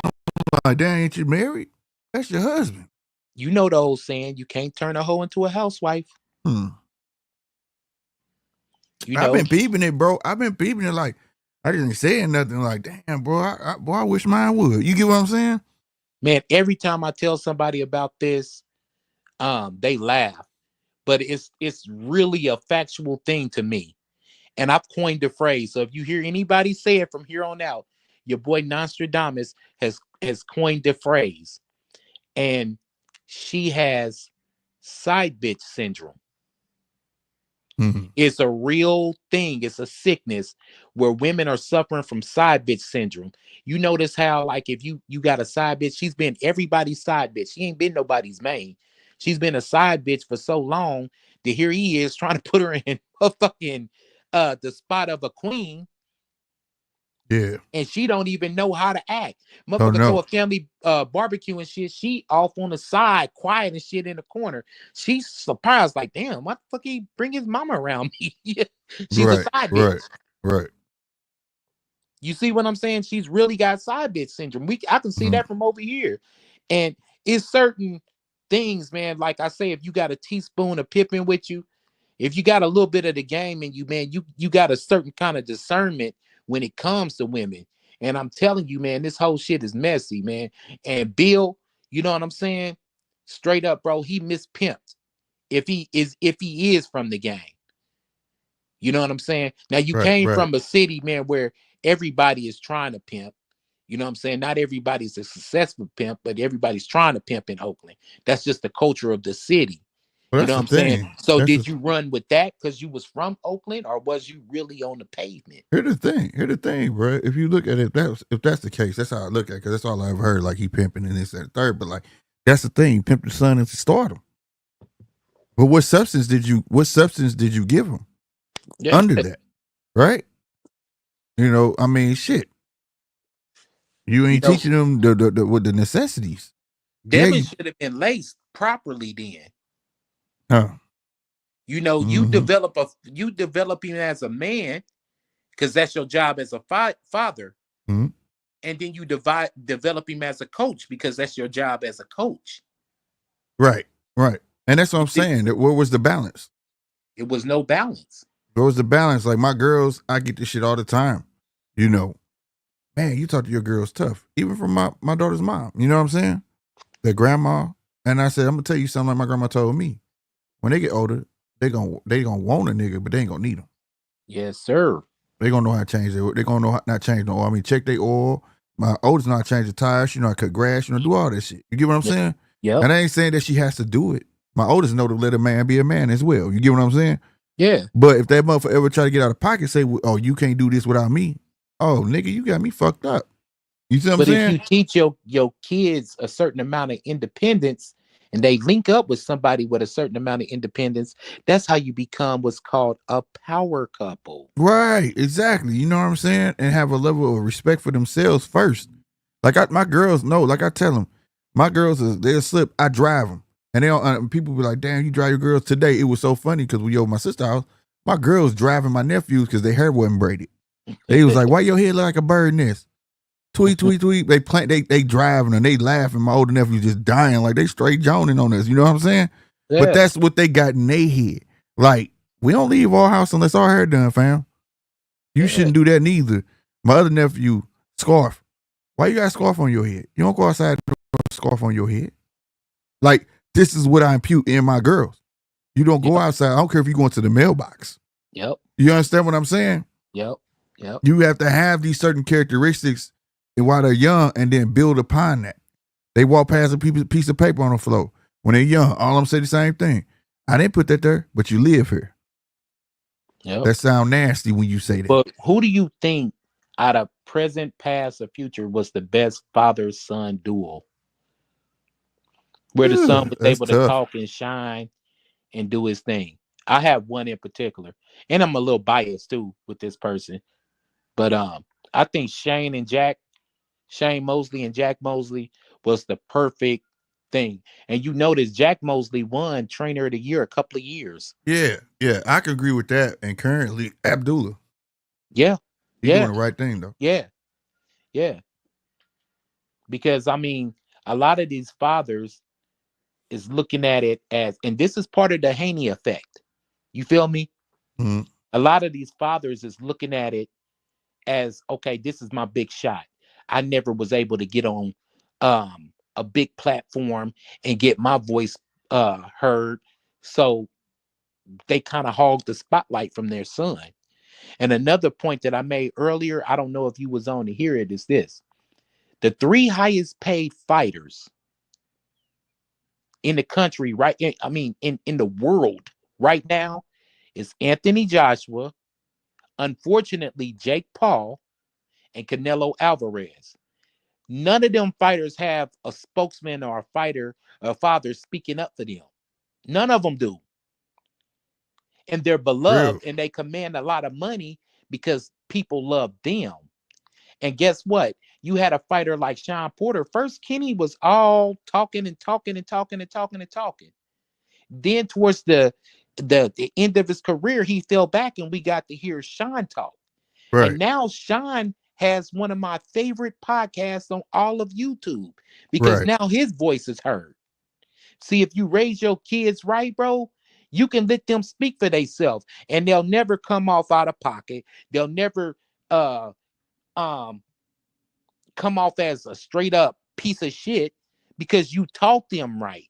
That's the You know my thing. son, Yeah. my son Here's the. Ronnie, my It's not son just. Ronnie, and I love you, boy, too. Ugly ass nigga, look just like me. But anyway, um, my son Ronnie, you've talked on a phone with him a few times Right. about Right. boxing, and he Right. can stack it up with the best of them. Facts. This is facts. I don't speak for him. Nah. Now the thing is, like, I think people like, I don't want to get misconstrued with behavior, right? It's more so for me, it's knowledge. You know what I mean? Mm-hmm. Knowledge is what enables you to know how to move, like read the room, how to act when to act. You know what I mean? Because I'm an asshole. I am. I don't deny it. You know what I'm saying? But this that sounds weird. I was going to say good asshole. I'm pause. But like I do it because I act the way I act because I want to see my friends be right. Like if you be like slick, what you think? Be like that's some dumb shit. You be like, damn, nigga, you had to say it like that. Well, how else you want me to say it, nigga? You understand what I'm saying though, right? Like you know what I'm saying? I'm not gonna candy. I'm not gonna beat around the bush. And So yes, YouTube nigga, I am his friend off of this motherfucker, real live in the streets. He will do some shit like that. yeah, I'm like I'm just gonna tell confirming. you, bro. You know what I'm saying? But you know what I mean? I'm that type of guy because I believe in thinking shit out. You know what I'm saying? And if you didn't take time to them, like, look, bro, that's some dumb shit, bro. Don't put yourself in that trick bag. You know what I'm saying? Mm-hmm. Like, hey, you be mad at me today. Trust me, you're gonna be telling me I'm right tomorrow. And I'd rather you not have to tell me that. You know what I'm saying? Yeah. Just listen, bro. Like, or if I'm wrong, tell me I'm wrong. But I'm telling you, 99% of the time, the way you moving, gonna end up in some bullshit. So like knowledge is key, bro. You And only as good as your team that you have around yeah, you. and your father should have been your first coach Thank you. in life. Thank you. In life, bro. My dad taught me everything. I seen everything bad. See, that's the thing. He didn't hide that from me. You see what I'm saying? I saw what come with it. As I got older, got the lessons, and I made my own road. When he saw the road I was choosing, he tried to stop me. But as I got older, he said, "Now I'm gonna tell you, you make that bed, you gotta lie in it. Yep. Don't call this house. You get your ass in some trouble." And that's just what it was, bro. You know what I'm saying? And that was just my nature. That's just who I was. And as I got older, yeah, I cleaned up a whole lot of my life. You know, I got kids now. I got to live with them. But at the end of the day, when I see these youngins like that, it's a different level. It's not okay today. I say this: moms back in the day, I had friends that had moms and no daddies, right? Yep. Yep. But they mothers had enough sense to not do certain things with their boys. In other words, I'm not taking no boy to a nail salon. I'm Nope. not taking him with me to go get my hair done. I am Nope. not finna, you understand what I'm saying? I'm not finna dress him like me. He is Yep. not to play in my shoes. He is not to do these certain things. It's not to prevent him from being gay, bro. It's just that I'm a female, he's a male. You And that's remember the, back in the day, man, in the early 90s, so, man, it was a fly thing that had that little diamond earring, that one little diamond right. earring And in your your left left ear, your earlobe. left ear. Yeah. Yeah, you know what I mean? So And like, I was so proud of that. Yeah, man. You know, I got a diamond. You know what I'm saying? I went to I don't know if y'all had them there, but it used to be a store called Kriegel's, Uh-huh. That and you sounds could hella get familiar. diamonds and shit. And I had like a little carrot in there. Hell yeah, Creek. Hell yeah, they had a commercial, bro. Yeah, yeah, yeah, Yeah, yeah. bro. And I just thought I That's was the old, bro. flyest That's shit. 90s, Yeah, bro. yeah. I thought I was the flyest Boy, shit you ever showing your ass right now. That's until old. until I went in front of Pops with that one little earring. Both ear piercings wasn't ears. Both ears He wasn't went ears. in on you, didn't he? Went in. I Nigga, told what y'all. you I a already told bitch? you my story. Nigga, you know what I'm saying? A Yep. bitch do that, nigga. I might as well take you get your motherfucking nails done too, nigga. That's what You my want a dad did. pocketbook? My dad Nigga, did that. My dad said, my dad didn't yell at him. He just said, so when we gonna go get that dress? That's what I was like, what, nigga? The fuck? He joned on me all day. all All day, day, bro. all day. So that's how it was back in the day. And I'm not saying that But the thing, Bill but is I not a mean, good father, bro. And yeah. I'm not Nah. saying I don't respect that you literally made your son into a millionaire. I'm not It, saying that it, I it, don't respect that. here's my thing. Let me land what I was saying earlier though. The moms, what I was saying about the moms though, they knew certain things, and also they would put them with their male cousins. They would put them with their uncles and things Mhm. like that if the daddy wasn't around. You know what I mean? So they can learn these lessons. They can learn these things. That doesn't mean they were a dumb mom, like, I'm gonna put them with this dope deal, I'm gonna put them with this gangster token. No, they put it with the right people, like grandfather, uncle that's doing great. Things people you want your son to be. You know what I'm saying? Yeah.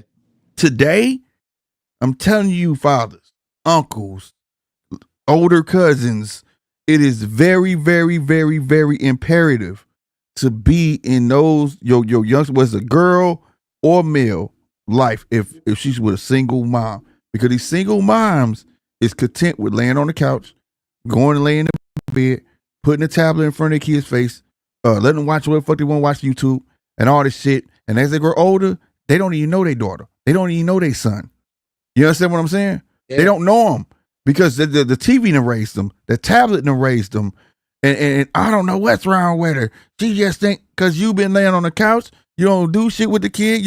It's different, bro. Yeah, I can speak to that, nigga, because if you really know my story, I'm not gonna Yeah. dive too deep into it, but nigga, literally, I'm the Fresh Prince of Inglewood. Right, right, right, right, right, You right. feel me? That's just what it is. You know But what I'm we both were shuffled around like a motherfucker. saying? Right. Like a deck of cards, nigga. You was a Mm-hmm. fuck up, you was a kid, you gotta get the fuck up out of here. Yep, You know what I'm yep. saying? And it was just trying to save our life. We didn't understand it at the time, Yeah, but man. they saw. I'm gonna be real. Like I just tell my uncle, I just as I got older, we cracked jokes. Like, you knew your ass was so bad, bro. We look up your ass gone, nigga. We be like, damn, where nephew at? Oh, he gone, took his ass to Detroit. Oh, he gone, here you going to, and be like, and then as we got older, my uncle said, be like, yeah, they just saw the gangster in me though, bro. They saw it was already in me, bro. I was about to go down that path, bro. Like no matter where I went, it just what it was. That You know what I'm path was saying? there, nigga. It was just what it was. But we crack jokes about it now, but 100% is very imperative that dads do. And that's why I say I commend the man. There's this thing Bill hate, and it's not even just Bill, it just builds the reference. But it's a lot of fathers out here that are making that mistake and don't realize it. You may have made it. My dad had money. Money. Nigga, I felt poor. Yeah, You understand? yeah, I felt poor. I've yeah. heard the word no more times I've ever heard yes in my life. But this is the beautiful thing, though. And trust me, nigga, I'm your friend. I know. Yeah. You've heard no so much in your life that even when you could get help, you just gonna do it yourself anyway. Do it my fucking self. Exactly. And like my dad used to say, when motherfucker tell you no, son, that means you need to find a way to get your own. It's just that simple, bro. Like I said, my dad, I could have had every fucking He-Man. I could have had every fucking G.I. Joe, Transform. Fuck no.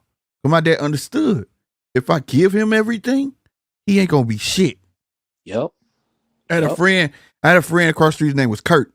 We had a white family live across the street. Kurt got everything. He was one of those kids that parents had babies late in their life. So when he was like 13, his kids was already in their 50s and shit. You know what I'm saying? Like 56 and shit like that. So he had old parents, so they would support him like he was a grandkid, bro. But when Kurt got older, like 18, 19, man, they were cursing out, busting their windows out because they won't let him get the keys to the car. All sorts of shit, bro. And that's what you think Haney's on? You think he's the spoiled brat? Yeah, just You think spoiled. he's the Like it's spoiled, and now they got to the point where like you don't want to listen. Let's not forget, man. At one point, Devin didn't want to do what his dad said. Remember, Devin Bill was stepping away for a minute. Remember, Yeah. he don't want to Yeah. listen. So I'm let him run it. And he kept saying, "This is how you knew it was a little bit of tension because he was like, he's the boss. He wants to do what he want to do.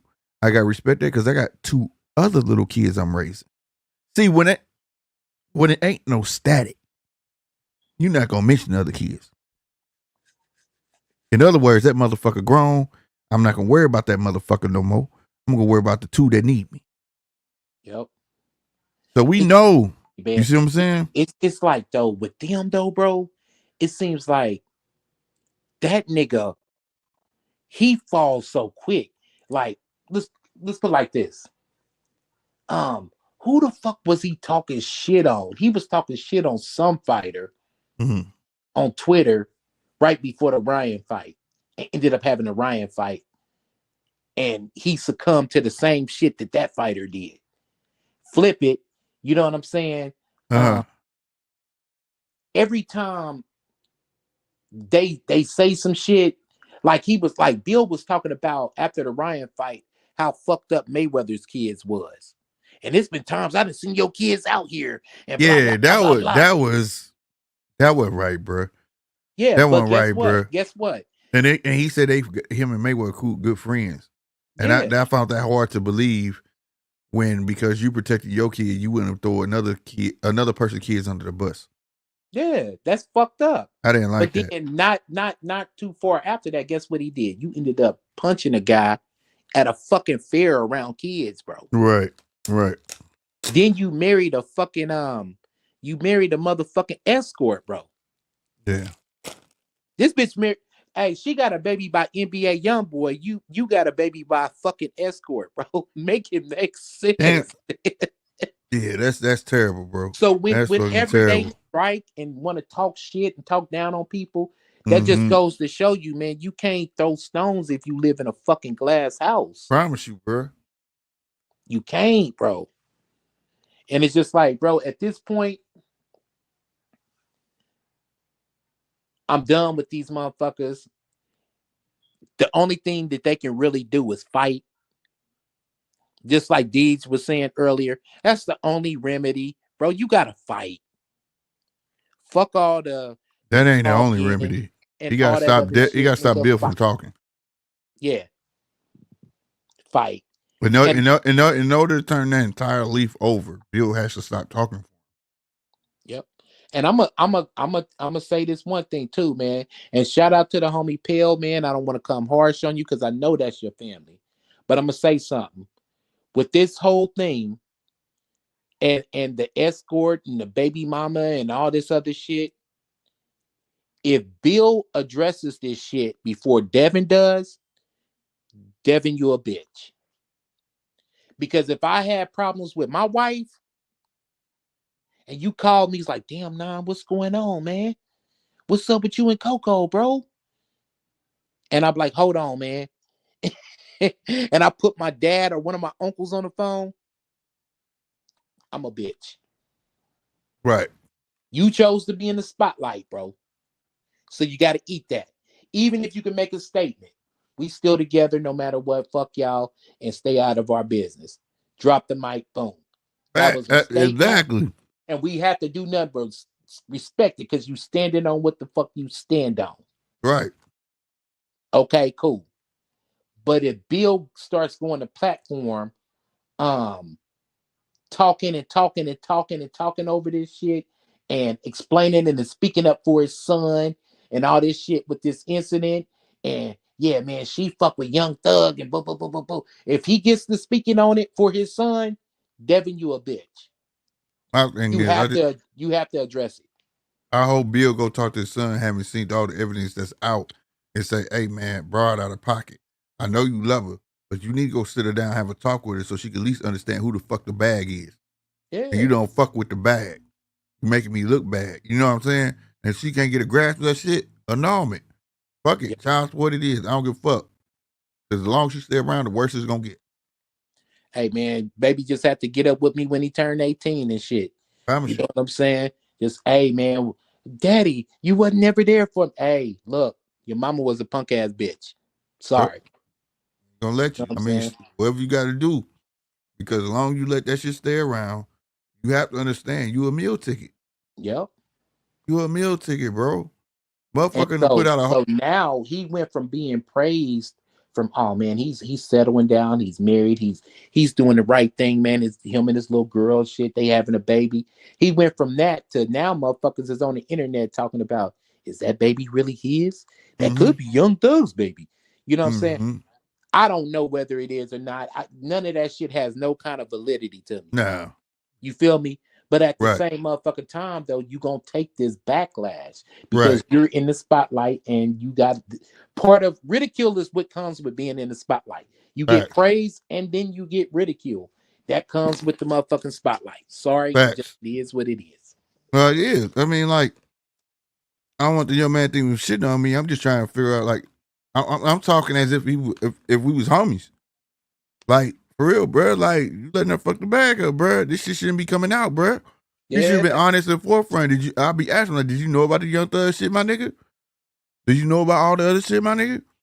Like, if you didn't, she wasn't honest, and that got to tell you something right there that she was trying to her cash out. You get what Yeah. I'm saying?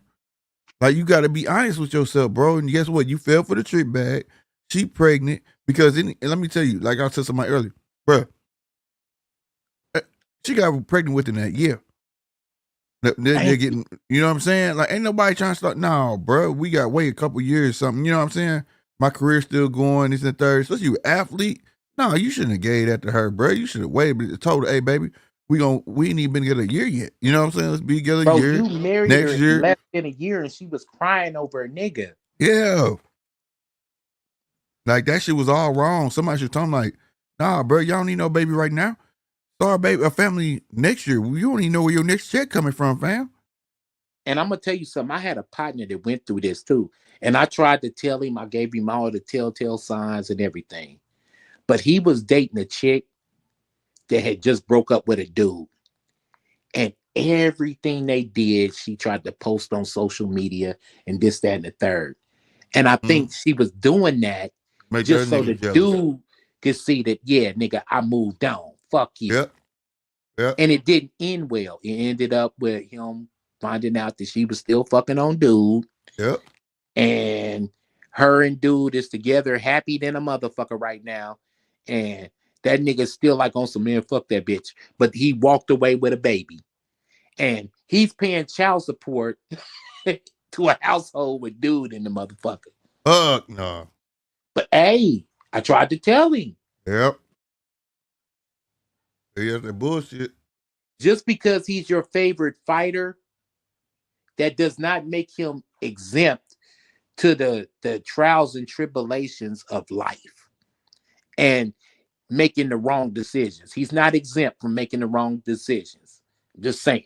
It is what it is. Man, moral of the story, if you got a circle and it's tight, it don't mean shit if it don't come with wisdom. Plain and Yeah. simple. You got a dumbass circle where everybody willing to crash out for you. But if ain't nobody smart in that motherfucking circle, you ain't gonna go nowhere. You're Man, just not gonna thrive. You're not gonna go picture, nowhere. picture having a new chick. I divorced my wife and me having a new chick, and I bring this old weird ass, not even supposed to be there. What do you do for a living? Oh, I strip. You know what I Nah, bro. mean? I'm a stripper. You know what I'm saying? She wouldn't survive fucking 15 minutes around the group of people that I deal with that Right, know me and fuck with me outside of this internet bullshit. right. Like, nigga, she a stripper. First of all, you niggas, I know you and Rob, y'all probably be like, man, what kind of bullshit you on, bro? She a For stripper. real. You trying to pimp, nigga? What the fuck Yeah. you doing, bro? I'd have been at how many clubs y'all done stopped at already now? Yeah. No, nigga, I'm about to marry her. No, you not. She pregnant. No, you not. You see what I'm saying? So you gotta have a team around you. And it just Mhm. seems like at this particular time, Bill is not right for Devin. No. And that is what I call the Haney effect. And it's not Devin, it's Bill. Bill is really doing a disservice to his motherfucking son. And that's And the whole thing too. Because what if Bill not? But like I said, man, your name for whole equity. Your last name supposed to mean something. So if you yeah, know you moving wrong out here and your daddy in the public eye too, just understand everything you do, you make your dad look bad. And your dad will always have to take the brunt of this shit. Just like if my dad had rich and my dad knew everybody, he was a known motherfucker, but I'm out here fucking up, I'm making my father look bad, bro. That means something. And I was taught that shit. You see what I'm saying? When my grandma went to church, they all talk about my grandma. You know what I'm saying? That Lacey boy went to jail again. What? And my grandma heard that shit come home be mad. You know what I mean? yeah. But it's evidence that Bill is on bullshit, and I'm explaining to you how, bro. While all this shit is happening, right? While all this shit's happening in Devin's personal life, nigga, you distracted. You doing interviews with DJ Vlad Yeah. by yourself. Right. And it just evidence pointed, hey man, he's there for the fucking spotlight. Yeah. Look, and you see what Deej said, bro? Deej, you an asshole, bro. Hey, dude. Hey, dude. Hey, this ain't gonna be no housewife love, nigga. Picture me having a wife as a stripper, and I got DJ around. He just so happened to have about $50 in ones. Right. It's all bad, bro. Real shit. And I know the That's jokes real. can fly too. Motherfucker, drop $1 in front of your wife. Oh, my bad, man. I dropped that out of my pocket. Right. My bad. Real shit, bro. Hell no. But he wants the spotlight. He has the spotlight too much. And the whole moral of the story is, for me personally, Uh-huh. Devin, you need to take your career and be more center stage. Your dad needs to be in the background. Yeah. Guess what? Guess what? Black Rob, what's up with you, Heavy? Come on up, bro. I want to hear your take on this shit too. Merry Black Christmas, nigga. Rob was right there with Nipsey, his brother. Right. This motherfucker wasn't no rapping and shit all in the videos. He wasn't no motherfucking P. Diddy type nigga. No, he was the brain. He was the brain. The brains. Yeah. Nigga, you can be the brains and the mogul of that shit. You can be the brains of this shit, the operation, and don't have to be on DJ Vlad, Swayed in the motherfucking morning. You ain't gotta call in the YouTubers platforms every chance you get. That's weird to me. Because your whole empire is crumbling right before your eyes, man. Your whole empire is crumbling. Real Right. talk. Now, You know what I'm saying? The whole empire is crumbling. it, This has been a hell of a what the year. fuck? If it was, You if that you was, got your ass whooped, bro. You sucked out a guy. You know what I mean? he You tried to. and then the same motherfucker that whooped you tried to. That looked pathetic. Think about all these L's, bro. Then nigga, um, you sue a guy for battery from a boxing match. Right. You had a boxing match and you sued him you're suing him for battery. And then come to find out, bro, you married an escort and you got a baby by her. That's terrible. Man, and that baby by escort, if God ain't by his side, bro, that's gonna be a far worse ass whooping than what Ryan put on him. Ask Tiafimo. That's a very ass whoop. Ain't going nowhere. That's gonna be an ass whooping. Hold on, Nope. coming to the motherfucking stage. One of the homies, Heavy. Salute to Hev, bro. Come on up, Yo, man. yo, salute. Merry Christmas, man. Merry Christmas to all. You feel me? Hey, Yes, you know sir. What we Yes, up, sir. clinched, though? bro. You see we clinched, right? Yeah, I saw You're yeah. annoying anyway. Yeah, like I care, man. Fuck You know them what I'm niggas. saying? Where Punch at? Where Punch at? I call Punch right when it happened. He's like, man, I don't give a fuck, man. I don't give a fuck. Yeah, fuck y'all, man. But You know what I'm yo, saying? what was the I see that I just caught on. You know, I mean, I just got on the phone and seen y'all. What was the question though, man? The Haney effect. Yes, yes, yes, yes. The Haney effect, bro. The Haney effect. And what you saying, like the Haney effect on or like what Well, Devin going to do? well, Sucker shit. let's just put it like this. Everything that the Haneys have said they was literally has been debunked. Yeah, Devout Muslim. We got footage of you having a chopped cheese with extra bacon on the motherfucker. word, You feel me? Yeah, the word. Aki way. Aki way. Well, that was debunked when we found out the nigga wife was white. Exactly. You know what I'm Yeah, saying? The pro Black Panther shit with a white yeah, wife debunked. yeah, yeah. Wholesome American kid that was raised by his dad, and he's always been in out of trouble, and he wouldn't hurt a fly. Well, he socked the motherfucker out at a fairground around kids. So that's been debunked. He tried. Yeah. I'm a street guy. I'm a street guy. We from the streets. I'm 50-0 in the motherfucking streets. Right? Now Yeah. you in somebody's paperwork. And you know anybody who's ever been locked up. You do not want to be in nobody's discovery. Oh, Mm-mm. found out he in somebody paperwork, bro. Yeah, Ryan's. Oh shit. Yeah, yeah. You feel me? Damn, it all is. Yeah, I Are mean you that shit some count. pimping? You some pimping, but you just married an escort and got a baby with her in less than a year. That ain't pimpish. Gosh almighty. Damn, I ain't big. Think Gosh about it. almighty. What's that? Right when he said brought up What I is can't that? see. Bill taking Hey, up tell for us, bro. I'm I on my can't even see, phone. bro. Hold on, I can see it. You gotta beware of the clowns. Oh damn, the phone went black. Okay. You gotta beware of the clowns who can't get or keep a woman, but always have the most to say, post or comment. Man, fuck Yeah. you, Bill, What? nigga. Nigga? Fuck I don't Bill, wanna hear nigga. this shit. Listen, I'm sitting up here in the bed with my wife right now taking doing a up for him. motherfucking Taking live, up nigga. for him, Fuck bro. you, nigga. Fuck you, nigga. That My wife shit ain't Devin never did been no was goddamn stripper. Nigga, That's fuck why you. the boy Nigga. that's why the boy conscience won't grow, bro. yeah. That shit Devin did was some hoes, some simp shit, bro. Yeah. But the Devin, he don't know. You understand what I'm But saying? but He I'm don't just saying though, understand. if you gonna take the bride to Mecca, bro, you know what I'm saying, and you serious about the bride, you want to at least dig around in her background to find out she was a hoe. Hell yeah. Thank you. You feel me?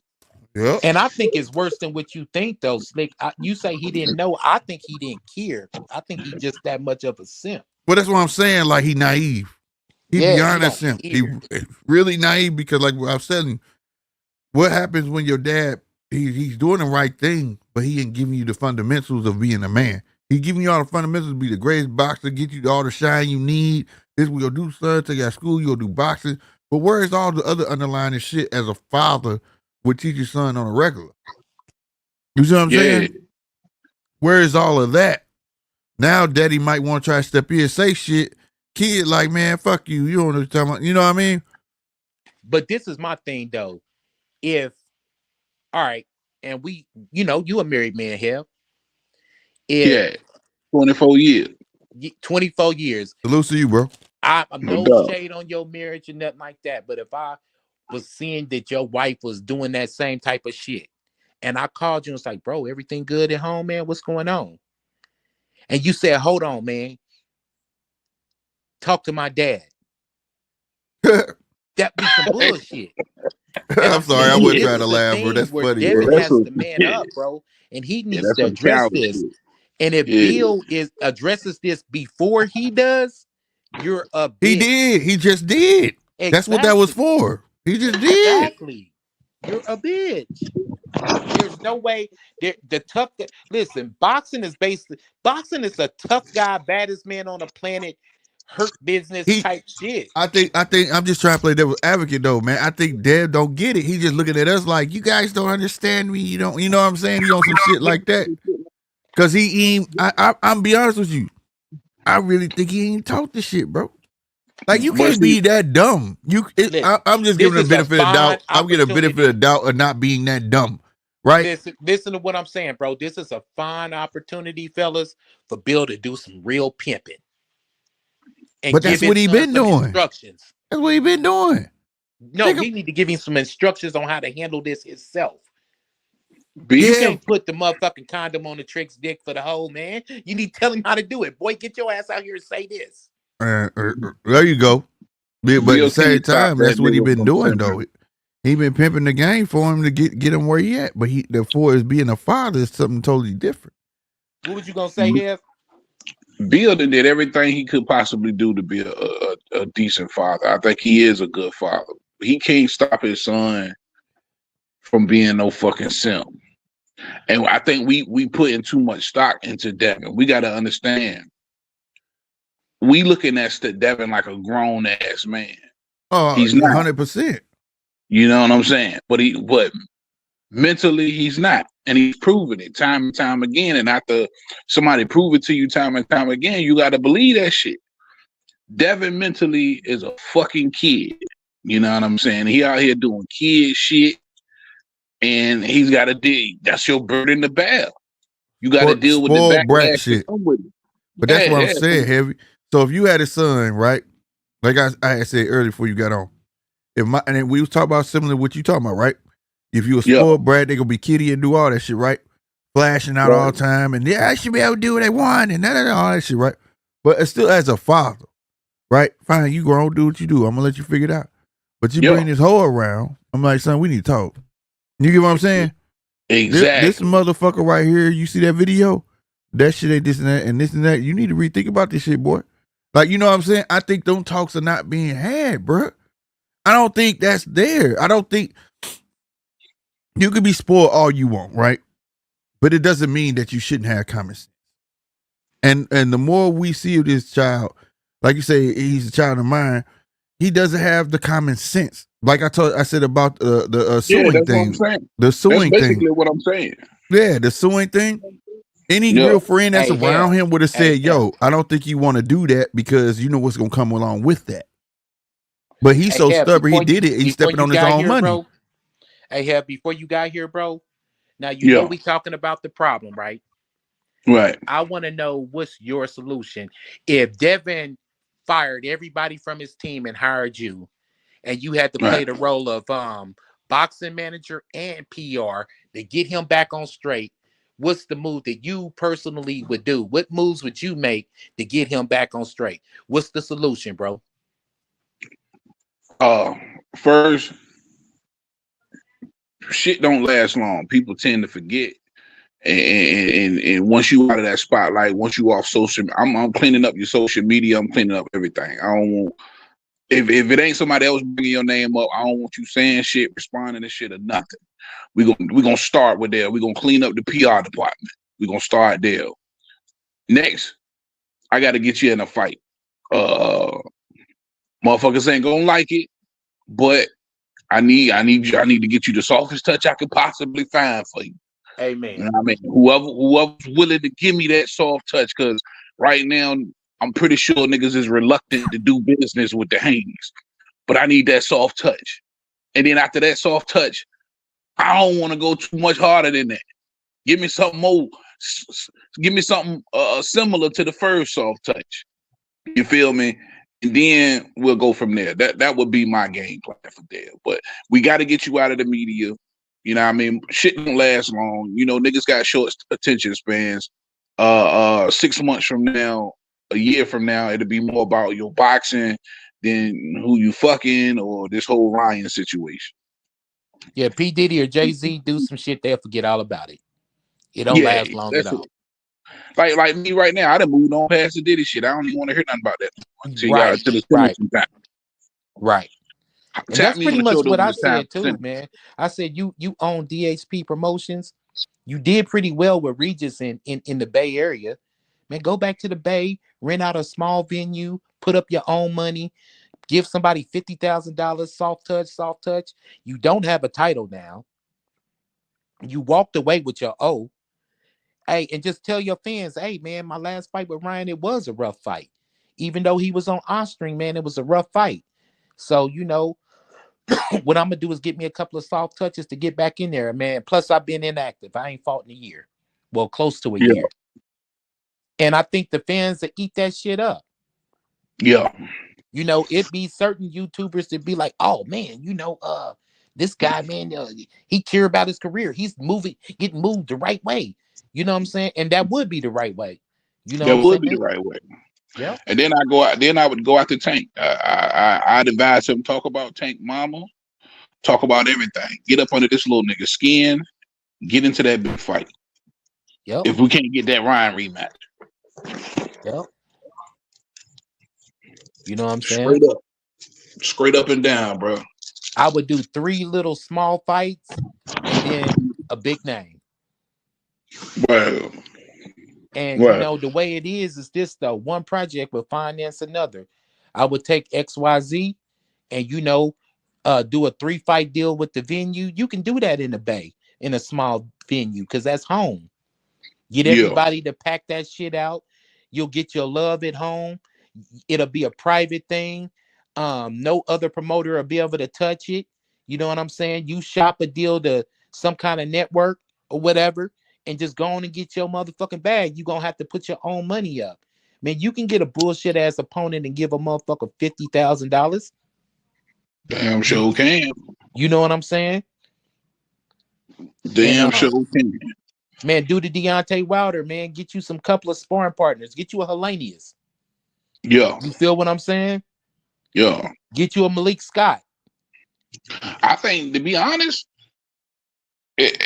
I wouldn't be mad at him targeting Pyro. I think he can do a lot like Hitchens did against Pyro. Yeah. Shit, bro. I think he can have that same kind of success. And I just said this on the previous video I did. At the end of the day, despite everything going on around Devin Haney, I feel about him like Teofimo Lopez. They not likable fighters, but at the end of the day, I still believe the little nigga can scrap. You know what I mean? I do. It's I still some think meat on the bones per se. exactly, Yeah. exactly, There's still some meat on the bone. for Yep. sure. Yep. You know what I mean? All the personal bullshit or whatever, all of that aside, I still think the little nigga got some hands. Yeah. Because this year right here has been devastating to his credibility. Yeah. It's been devastating. You know what I mean? Yeah, we put up a poll now of most unlikable fighters right now. Yeah. That nigga Right. is definitely gonna be up there and be one of the, I mean, I he don't know might how be to do leading the that, so pack. one of you guys gonna have to do that on your But no, That's a good that's a idea. Matter of fact fact, I though. He might have just to need to do get. I said one of the same thing like you did, man. You got to put him back out there, but he got to come with a natural persona, not this bad boy shit and none of that, and just let it be known who I'm coming after. Yeah. Simple as that. Just let it be known who the fuck I want, who I'm coming after, and put it simple and plain. Motherfucker, you talking this shit. If I'm soft, come get it. You know what I mean? it. To be Well, That's it. honest, I wouldn't mind if he came out something similar to, and I'm gonna ask y'all this too. What kind of persona do you think that he needs to be closest to if you had to pick a fighter? And I say be a Timothy Bradley. Wasn't a big puncher. He represented himself as, you know what I'm saying, a chill, laid back dude, you know what I'm saying? And just go on and get your bag. yeah, You know what I'm saying? I'm gonna But give he's him. gonna have to shut Bill up. I'm He's gonna give him. got it. That's what I said. Bill can't talk no more. But I'm gonna give him the best of both worlds. What he want to be, but he could still be borderline. Is Sugar Ray Leonard. The Sugar Ray Leonard talk that shit with a smile. You know what I'm saying? but And have some backhanded comments in there and shit. You know what I mean? Motherfucker would yeah, be, yeah, you know what I'm saying? He can't match me feet for feet, hand for hands, or none of that. Would you try to say he can't box? Well, if that's how you feel, next question. You get what I'm saying? Some shit like that. yeah, Come with some backhanded shit, like, because he want to be this tough guy. But like I said, he should have been playing the good kid the whole time. the Because that whole would have, time. Right. if you play the good kid, the nerd, that would have maximized his wins, whether it was knockouts or not. Like I it'd have think it been would like, have made damn, him can't more nobody likable, beat this bro. dude, huh? I think it would have made him more likable too. Yeah, that's what I mean. Yeah. It would have maximized Yeah. like, okay, this dude ain't can't punch, but can't nobody beat him. He's like the nicest kid. These guys are supposed to be gangsters, and they can't get this nerd about it. You understand what I'm saying? Yeah. It would have Word. maximized. And that's how Sugar Ray Leonard got his fame. That's why he was on the Wheaties box, Pepsi, and shit. You know what I mean? Yeah. That's what his goal should have been, not the gold teeth and the Fisher Price, my first lokes, and none of that shit. You know what I Yeah, mean? because his persona is so weird to me, fellas. Because like He everything did. that he say is a conflict, and everything's been discredited. Like, so who the fuck are you, bro? Like, But you know what, fellas? You know what? In a weird way, I think I might be wrong because now with this whole female situation, that shit then crossed over into the pop lane. So it might, in a crazy way, bad. Any publicity could be good publicity, and motherfuckers could be wanting to work with Devin Haney just because the nigga name buzzing so hard, and it could be for all the wrong reasons. But But when it comes to that bag, motherfuckers don't care. but I kind heavy, of get what you but saying heavy. though. When Like you Heavy put saying, that, don't fight it. Just be like, be that nigga. Like, yeah, that's nigga, what I'm I'm gonna take your saying. bitch. But Like that shit. you gotta be one with it. He's talking about Yeah. the Mayweather way. Mayweather was a good kid. We all seen him crying the ring after wins, all that shit. At some Yeah. point, he had to embrace that role, and he embraced it very well. And he embraced it without saying, "I'm gonna knock you out." He knew where his hands was at the time. You know what I'm saying? And that's Yeah. what he had to do. If I was Devin, he's gonna embrace that role and understand what comes with it. He gonna have to go wholehearted. I'll be a nigga in the social media age. Guess what I'm finna do? I'm about to have this bitch wrapped around my leg. We finna take some photos. We finna put this shit on social media. I don't give a fuck. Yeah, Fuck nigga, I y'all. got your bitch. I got I your got your bitch. bitch, nigga. And guess what? I have the other one too, motherfucker. I have her hugging my leg with money in my hand, bitch. You understand what I'm saying? Letting everybody know, nigga, I see the situation. I don't give a fuck. You know what I mean? Yeah. But Yeah. I just feel like his mental ain't there. He wants it to be normalized. And that's he why I ends up- don't. That's what I would. He's not in a normal situation though. Yeah. You know what I Yeah. mean? And I think that's why I don't come down so hard on Dev, man, because the nigga, I'm telling you, man, he just a grown ass child, bro, and ain't paying attention like he should be. You know what I mean? His radar, his man radar ain't set in place yet, bro. If Especially with this bride, bro. When I really started digging and I looked at that timeline on when she was on the phone with Thug and when she actually was in the fucking Mecca ceremony with this nigga, man, that shit's like 8-9 months apart. yeah, that's Yeah, not that I was right. about to ask though. What is the real timeline on that? It was springtime. It was like around. So It it was was like July beginning of spring. 29th. It was July 29th. She was actually on that phone call with Thug. Right. And it was like beginning of spring, somewhere around Yeah. there. And it was spring. It was the spring season when I they was remember over all there. that. And back. Yep. You know what I mean? Yep. So even if you give him the benefit of the doubt and says it's April, middle of spring, that He shit been- still 8-9 months out. He said he been with her a whole year. Now he You wasn't with it the whole year, man. You see what I'm saying? No, he was sharing Yeah. it. Because that means he would have been with her before that Thug conversation. That's Yeah, what bro. exactly. And she claimed it was before him, but they both just said they was together a year. Man, to keep it So- a buck, man, when I was that amount of time, when I was with my wife, bro, first hooked up, niggas was like, man, y'all should get married, bro. You feel me? It's different if y'all made for each other, but in that type of when you in that space with that type of money, bro, I gotta vet you. What you here for? Yeah, nah, fuck that. First of all, nigga, you know back in the day you wasn't pulling these tight bitches. You know what I mean? And Let's you keep got, it funky, man. but people like this though. That's my point. Even check when we this weren't out, pulling, fellas. even when we wasn't picking them type of bitches, we still wasn't trying to let them have baby with these motherfuckers. And I got a bankroll full of money in my fucking pocket. And What that's you? what I have to know DJ, what you here burn for. my just said ass in the right chat, he said Devin won a lot of fans in Australia when he was here. He was pleasant, well spoken, and polite. Exactly. Yeah. And that's the way he should have kept it. Salute the Deej, man. Good info, man. That's real rap. If you follow that Cambosis and Devin undisputed shit, I remember that. You know what I mean? Yeah, because that's how They it got flipped. Devin got chippy at the most with Cambosis. They never really got downright filthy. You know what I Well, mean? they tried to play the narrative at first. Remember, they tried to Yeah. make him look like the thug, and Cambosis was this good Spartan. And then the second time around, all of a sudden, Cambosis wanted to be the thug. You get what I'm Yeah. saying? And then he was a good kid, you know. Hey fellas, um I got a theory about the Haneys. Um, I believe that the average person is not a Devin Haney fan who rocks with Devin. I believe that they're Bill Haney fans. You feel me? Because Bill Haney has took the spotlight, and that's why a lot of those Well, I think guys you you saying hear. the average casual boxing fan. I think that's why they talk about a lot of the business side because they're really cheering Bill as a businessman and not Devin as a fighter. With that being said, um, hypothetically speaking, if Devin said, "Okay, Dad, I'm firing you. I don't need you to speak for me no more. I'm gonna move along, and I'm gonna hire a fucking bread man to work my corner, and I'm gonna do all my speaking for myself." Do you think those diehard channels that's really rocking with Devin Haney, who I believe is really Bill Haney fans, do you think that they would cut Devin off if he didn't rock with Bill? If they did the way you just said it, no, they wouldn't, because they'd be like, this kid, he flipping.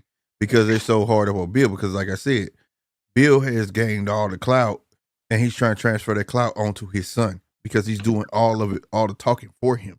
You get what I'm saying? Yeah. And the only talking point, you go any channel. I've been on other channels, and they always say the same thing when I say something to him. But man, you going against Bill, like Bill ain't doing what he supposed to. He being a good father. He got his son where he at. But we not talking about what the fuck we talking about Devin being a good boxer. Thank you. You see what I'm saying? That's not a talking point. Yeah, he did what he was supposed to do, but what are you seeing? What has it actually translated into? And You get that, what my I'm saying? friend, is what I call the Haney effect. Where, because I think, because before the real emergence of Bill, let's think back. You know, Bill, even when you go back to Undisputed, you know, Bill was a mouthpiece, but he wasn't what he is today. That's because they had You know, church. They had church. you know what I mean? Uh, I still think a lot of those cats are rock with Dev because I want to say they was fans before the emergence of Bill. Like me, I was a fan of Devin the Fighter and still am Right. before the emergence. Before I paid Bill any real mind, when I was still saying, "Damn, look at Bill, man! I love the fact that there's a father team out here and they doing it." You know what I'm saying? Yeah, yeah. Like I'm they gonna tell had you. he at one point, Bill had my admiration for his involvement in Devin's career. Yeah, Mhm. yeah, So yeah. It yeah, was. I I'll think tell you you. still want to have some of those fans out there that's like, all right, yeah, fuck it. I'll give you. It would be diehard fans though, like me. Like I still think he got the best jab in the game. He just need to go about his career was moved in the wrong manner, right? Based And on his that's why I abilities, mentioned the but casual like fan. That's why I right. say, yeah. So like for instance, I give you a perfect example, and I'm gonna say it again because I will forever be grateful. Bill gave my channel the first interview I ever had, all right, and we did it live, and but he was in the background while we were doing the interview, right in front of him. Guess who was talking for himself? Devin. Devin was talking to the public. Devin was in front of the cameras. Bill was tucked off by the damn door, and my guy walked up to him, like I was like, yeah, get him, and we was talking to Bill the whole time while Devin was talking to everybody else. Somewhere, and then all of a sudden after JoJo Diaz, Church went. I don't know if you know who Church is. Church went missing. That's the guy who used to be like, y'all go submit to Lord Devin Haney. The best there is, and the best there will. You know, he was the Yeah, the nigga with all the hype beard, where man. he at? I don't know. He disappeared. We got an interview with him too, and he disappeared. And then that's when Devin Bill took over, bro. And it was like a monster was born from that point on after the JoJo Diaz. Mm, mm. So Yeah, man. That was my man right there. That was all the hype Devin needed. That nigga yeah, right there. Church been around a Yeah, long time since I seen Rotmine and all that. You know what I'm saying? Church been around a yeah. long time, bro. Yeah. That's the only hype Devin needed right there. That's the only talk he needed. So But like, you think of Cash Money Records, Bill kind of morphed into he became less slick, slim or whatever, and became more baby. baby in the front, You know what I'm he saying? he was Suge Knight. Yeah. Suge Knight was in the background. Then At Suge Knight first he slid in was front. slim, and then he turned into baby. Nigga, like, God damn. Yep. So it's like, you know what I mean? It's like you become a victim of everything that you complain about. Like what Suge said, if you want people all your videos, you don't want this person and. Well, Suge became that person. You get what I'm saying? Suge became that person that was always out in the front and all that shit when he should just stay in the background. You know what I mean? And it's one the same, just like you just said. Slim was the brains, but then shit, now you want to come out in the front. And I think that's where he should stay, man. Ain't no disrespect to Bill, but like the writings on the wall, and if you were a true boxing fan, you saw, like I said, Bill wasn't like that. Bill would take an interview and Bill would answer questions and it'd be, I won't say he was not enthusiastic, but it was like, I'm not in the front. I want you to talk to my son. You understand what I'm saying? Go Yeah. talk to him. Go ask him the questions per se. You know what I mean? After Yeah. JoJo Diaz, that's when Bill was born. Like you talk to him and it's like you just always talk to him. And case in point, it was the one time we was trying to talk. I think it would have been the third time or the second time we talked to Devin. And Devin was kind of like, I don't know. And then like Bill was, it was like you had to talk to Bill. Devin was just sitting on the bleachers and you had to talk to Bill. It was undisputed. Once Devin became undisputed, Bill had arrived. It was plenty of shit talking going on then. So it was just like, and like I said, man, this is a run. It ain't, like you say, it's the Haney effect, but like this shit has been going on for a while, man. Just in regular life, rich DJ, people man. life is becoming DJ, the norm, but it's not. DJ said Jai Opataya's father trains him. He said he wondered what he'd sound like if he spoke for Jai. Right, exactly, bro. Like you Yeah. should, if he grown, let him speak for himself. Like say, this is what happened when you don't let your kids take their bumps and bruises, bro. Even Papachenko. You know what I mean? Yeah, you know what I Yeah. mean. You The gotta best let them ever take their did it bumps and is bruises, bro. Jack Mosley. He Yeah. he sit in the background. You know what I mean? Every once in a while, man, motherfucker get rowdy at a press conference. You wouldn't even hear from Jack, but Jack was still on you in the mouth. You know what I'm saying? Right, Keep it right, moving. right. So what's the difference between Jose Benavidez Sr., Teofimo Lopez Sr.? You know what I mean? Like what did Bill where did Bill go left? Because these guys, they got a mouthpiece too. They sons But still talk for themselves. yeah, I think that's I was just about to say maybe it's the fact that they son They still said and vocal. When on also DJ their Black daddies are by their dad themselves. yeah, and their daddies still trying to talk, but both of the guys you just named, when you talk to their sons, they clearly not on the same page. I done heard too many times Benavidez' daddy say one thing, and Benavidez Jr. don't you know what I'm saying? It's different. The same thing with Teofimo. They definitely not on the same page. You know what I mean? I'm just But saying those guys don't get a lot of backlash for their pops. no, If because there's some, because but when you it's not a got lot. when you talking about Benavidez Jr. because he talks so much and candidly about himself, you can listen to his daddy all the fuck you want, but people looking for the fighter because the fighter's actually out there speaking, right? You go in a situation, you go for the daddy because you can't get Benavidez Jr. They're secondary, whereas Bill Hey, has placed himself first. you You get what know, I'm saying? over excessive when you have a father who's doing a Vlad TV interview by himself without the fighter around. That's when it gets That over. nigga Bill did Vlad. Yeah, Yeah, you ain't know that, yes, nigga, Nah, he did it. bro, He I did. got to be honest. I don't be keeping up with that nigga like that. man, bro. Dog, that shit popped up I'm subscribed to and Vlad. got dressed down, nigga, for the interview. Pimps, I'm talking about pinstripe. I'm talking about he was happy to be on that joint. He Yeah, going to get that little 10 bands of Vlad got for yeah. But all the questions about his son, like they asked about his life and it turned to his son, like your son should have been there. Yeah, don't nobody give a fuck about Bill life. We think about And that. and and it wasn't even no short interview, nigga. Shit was broke down into parts. It was a long interview, bro. Yeah. Oh And yeah, then he gonna get his Bill ended $10,000 up worth. getting into it with Zab Judah too, who was Devin's godfather. Yeah, his godfather. They Right, ended up right. having some words over some shit. I wasn't really paying attention to that, but I seen that, and it's just like, bro, y'all niggas is Yeah, spiraling. he was talking about Turkey in that interview too. He was Yeah, just partying with Turkey and everything over there. And now you trying to talk down on him. I thought this dude was here to save the sport. I thought he was here. Like, come on, bro, because you're not getting your way.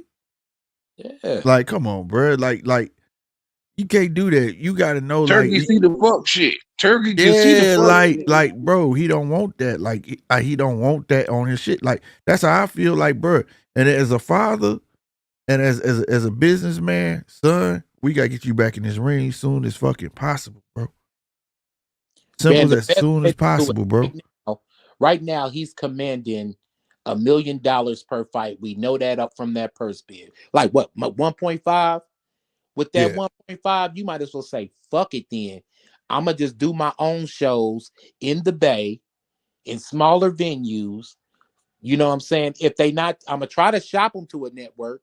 If I can't shop them to a network on some independent shit, then fuck it, man. I'm gonna just throw these fights, and they gonna be the allure of, damn, I didn't even get a chance to see Devin Haney's fights, and it not be televised. Damn, he knocked the motherfucker out. I wish I could have seen it. That'll get some buzz for him. Right, Entice. Yeah, right. that entice.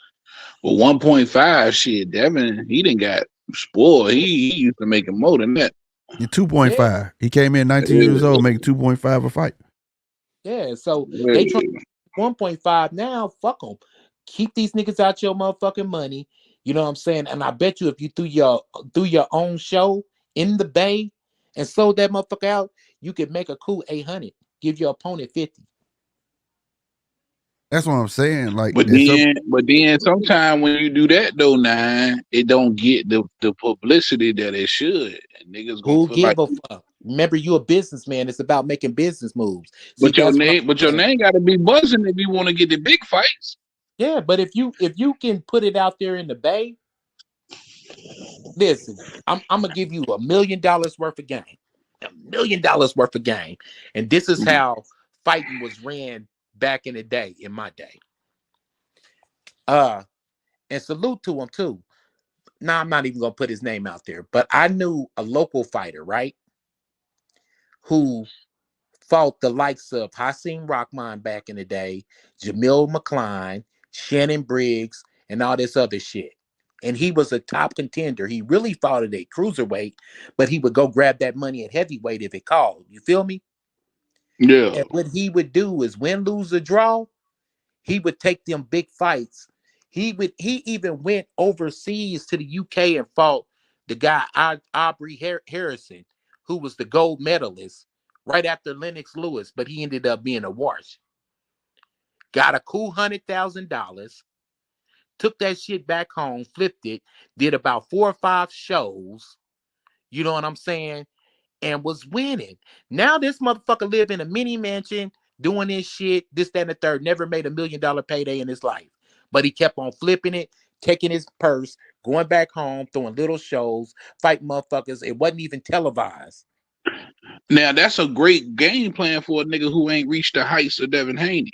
Yeah, but guess what? What do you have to lose? Because if you gonna make only 1.5 with somebody's hands in your pocket, then you might as well go home and make that 8 and not have nobody in your pocket and get the work that you really need. You Yeah. have a promotional company. Only thing you're doing is doing co-promotion, bro. Listen, he ain't doing nothing but subcontracting when he's Right. working with these other promotions. You were subcontracting when you was with Top Rank. You were subcontracting when you was with Eddie Hearn. You can just go on and put the show on yourself on some low budget shit. Try to shop it to a network, but if you don't, fuck it, man. I got the work I need and I made my money. And you can do about 3 or 4 of those in a motherfucking year because you pulling up bombs, nigga, and you'll make your money. You just have to fight a little bit more and you'll create buzz. Then next Right. thing you know, damn, he just came off of 3 knockout wins. Who he knocked out? Joe Smoes. Okay, well shit. Fucking Hitchison want to fight. Okay, Eddie's in his motherfucking ear now. Boom. Yeah, man, but shit, I'm gonna tell you something, man. I can't take that Um, 1.5 because I take that 1.5 at home, so if you're gonna have to put a little bit more lettuce on that sandwich. I think that if they 1.5 don't hit. mind taking that route, because you know Huh? you get a little bread. I said if they didn't, I like the idea if they didn't mind taking that route, but you know they get a little bread, niggas get lazy because now you asking them to put these whole shows together themselves. They got to put together their team, they got to put together the marketing, they got to put together the production team. I mean, they got to put together a show, and a Yeah, decent show that's gonna warrant them to make $1 million. You know what yeah. I'm saying? But Yeah, even if you put on, man, that's you some got work. PHP. Who you putting on the motherfucking card? Well, we all know Your what them. fighters. We all know what them shits mean, though, man. That ain't nothing but the shells, man. That ain't nothing but the goddamn. That's why all these niggas got these motherfucking promotional companies with no fighters, man. Yeah, nigga. That's But you gonna have to use that that's for motherfucking tax. shit. DHP is for tax purposes. I already know. It's Yeah, a LLC, a limited liability, nigga. I yeah, know, nigga. right. But you gonna have to But put that motherfucker to use. You gonna have to use shit at your disposal. Listen, yeah, the way Bill has structured it, people is cheering. Bill Haney's a hell of a businessman. He's a good. I hear that shit every day on motherfucking YouTube. Matter of fact, this probably gonna fuck you up. It was a popular uploader who made a video, and he was pretty much taking up for Devin Haney and saying, yeah, man, they leaked that video, man, because they trying to ruin Devin. I ain't seen nothing like this since COINTELPRO. I was like, what the fuck? This is his fan base. gotcha, man. They'll cheer anything that motherfucker do. If they can justify him hitting that motherfucking Mexican dude, if they can justify him simping, if they can justify him getting paperwork on a motherfucker and suing the nigga after a boxing match for battery, they'll justify that. And guess Yeah, what? You got them weird ass niggas. Guess what? And you say, yeah, man, we ain't gonna televise it. And they'll be all up uploading this shit. Bill got friends in YouTube. They can put that motherfucker on YouTube. right. Do a YouTube motherfucking thing. A YouTube page. You can do that. Just gotta think outside Yeah. the box. Get your bread. Sign you a few little bullshit ass I would fighters. I They would ain't shit. be I would be extremely shocked if that's the route that they went, but I could see My nigga, I'm thinking about doing it. it. Well, now see for you, it makes a lot of sense. I'm telling you, man. Once them niggas get with them promotional companies and do business with them promotional companies, and all they got to do is sign the dotted line, and ain't no real work going into it. They ain't got to worry about this, that, and the third. The machine, because they basically like right now, the zone is a machine. You know what I mean? When all you got to do is tap the machine on the shoulder and they do all of the work, shit, man, that's once you get to a certain level, man, that's all you really want. You know what I mean? You don't want to go back to no grind, But you know but what though? that Thinking is like an that, option though. thinking like that though, bro, that would have had you still doing your business for other people. You would have been punching the clock. True that. You feel True me? that. And But I that's know all certain I shit know is though. All easy. I know is the grind. I Yeah, don't know. exactly. Yeah, you know what I mean? That's But why I say, this goes back to what I said earlier though, bro. Y'all said y'all was hustlers. We didn't yeah, true hustle. that. Yeah, I didn't hustle. say you was a hustler. You said you was a hustler. You Yeah, feel yeah. me? That's a great point. That's a great point. We every man on this phone is a motherfucking hustler and can conduct their own business. Right now, every man on They could this probably hustle something up with BLK Prime if they wanted to. yeah, Know what I mean? exactly. Or Pro Box TV. Listen, I'm throwing jewels out there because even though I think what you doing is weak as hell, I'm never gonna concentrate on the motherfucking problem. I'm giving you a solution. And this Word. is my solution. If Devin Haney ain't if Devin Haney ain't uh announcing a fight over the next month or so, then we already know what's up. Yeah. Because you definitely want to get a tune up before Ryan is eligible in April and ready to make a fight. You know what I'm saying? Yeah. Because for me, that's the only fight that makes all the sense in the world. And if somebody willing to work with you and take advantage of this publicity that you got right now, it's gonna happen over the next 30 days. Yeah. But you know We what? That it takes two to tango though. Um, if I was Ryan, I'd be like, man, drop the suit and I'll think about making the fight. Other than that, fuck you. Well, I don't think Ryan think like that. Ryan want a piece of this boy ass again. Because it's too much doubt out there. You got too many people that Ryan has heard feel like the Austrian actually helped do something. Ooh. And the simple fact that he popped dirty. You know what I'm saying? So I don't think it's nobody that's gonna stop Ryan from signing a contract to fight that Y'all see nigga. the chat? DJ said he asked for 5 million to fight Paro in Australia. And then he also asked, do you think that Devin can be competitive at 147? For 5 million for Pyro in Australia is ridiculous coming off that performance. Yep. And nah, I think pretty much everybody that's ranked at 147 probably gets in Devin's ass, man. I think Norman stops him. Yeah. Somebody like B Norman to stop him for sure. Who to stop him? Norman to stop him. Stanionis, Mario Barrios Barrios Clippy. might kill him. Yeah. I don't know. I don't see him beating none of the champions there. And see, that's another thing though, too, man. Just a pure boxing eye. Like when I came hard on Devin for not having punching power like that, this is the reason why. If you having weight issues and you don't have punching power like that, every time a fighter moves up, and especially if he's a puncher, the big question is this punching power going to move up? Will it translate to 140 from 147? You know what I mean? That's the big question. Well, fuck, it didn't even translate at 135. So you know he ain't got no power at 140, and he damn sure ain't gonna have no power at 147.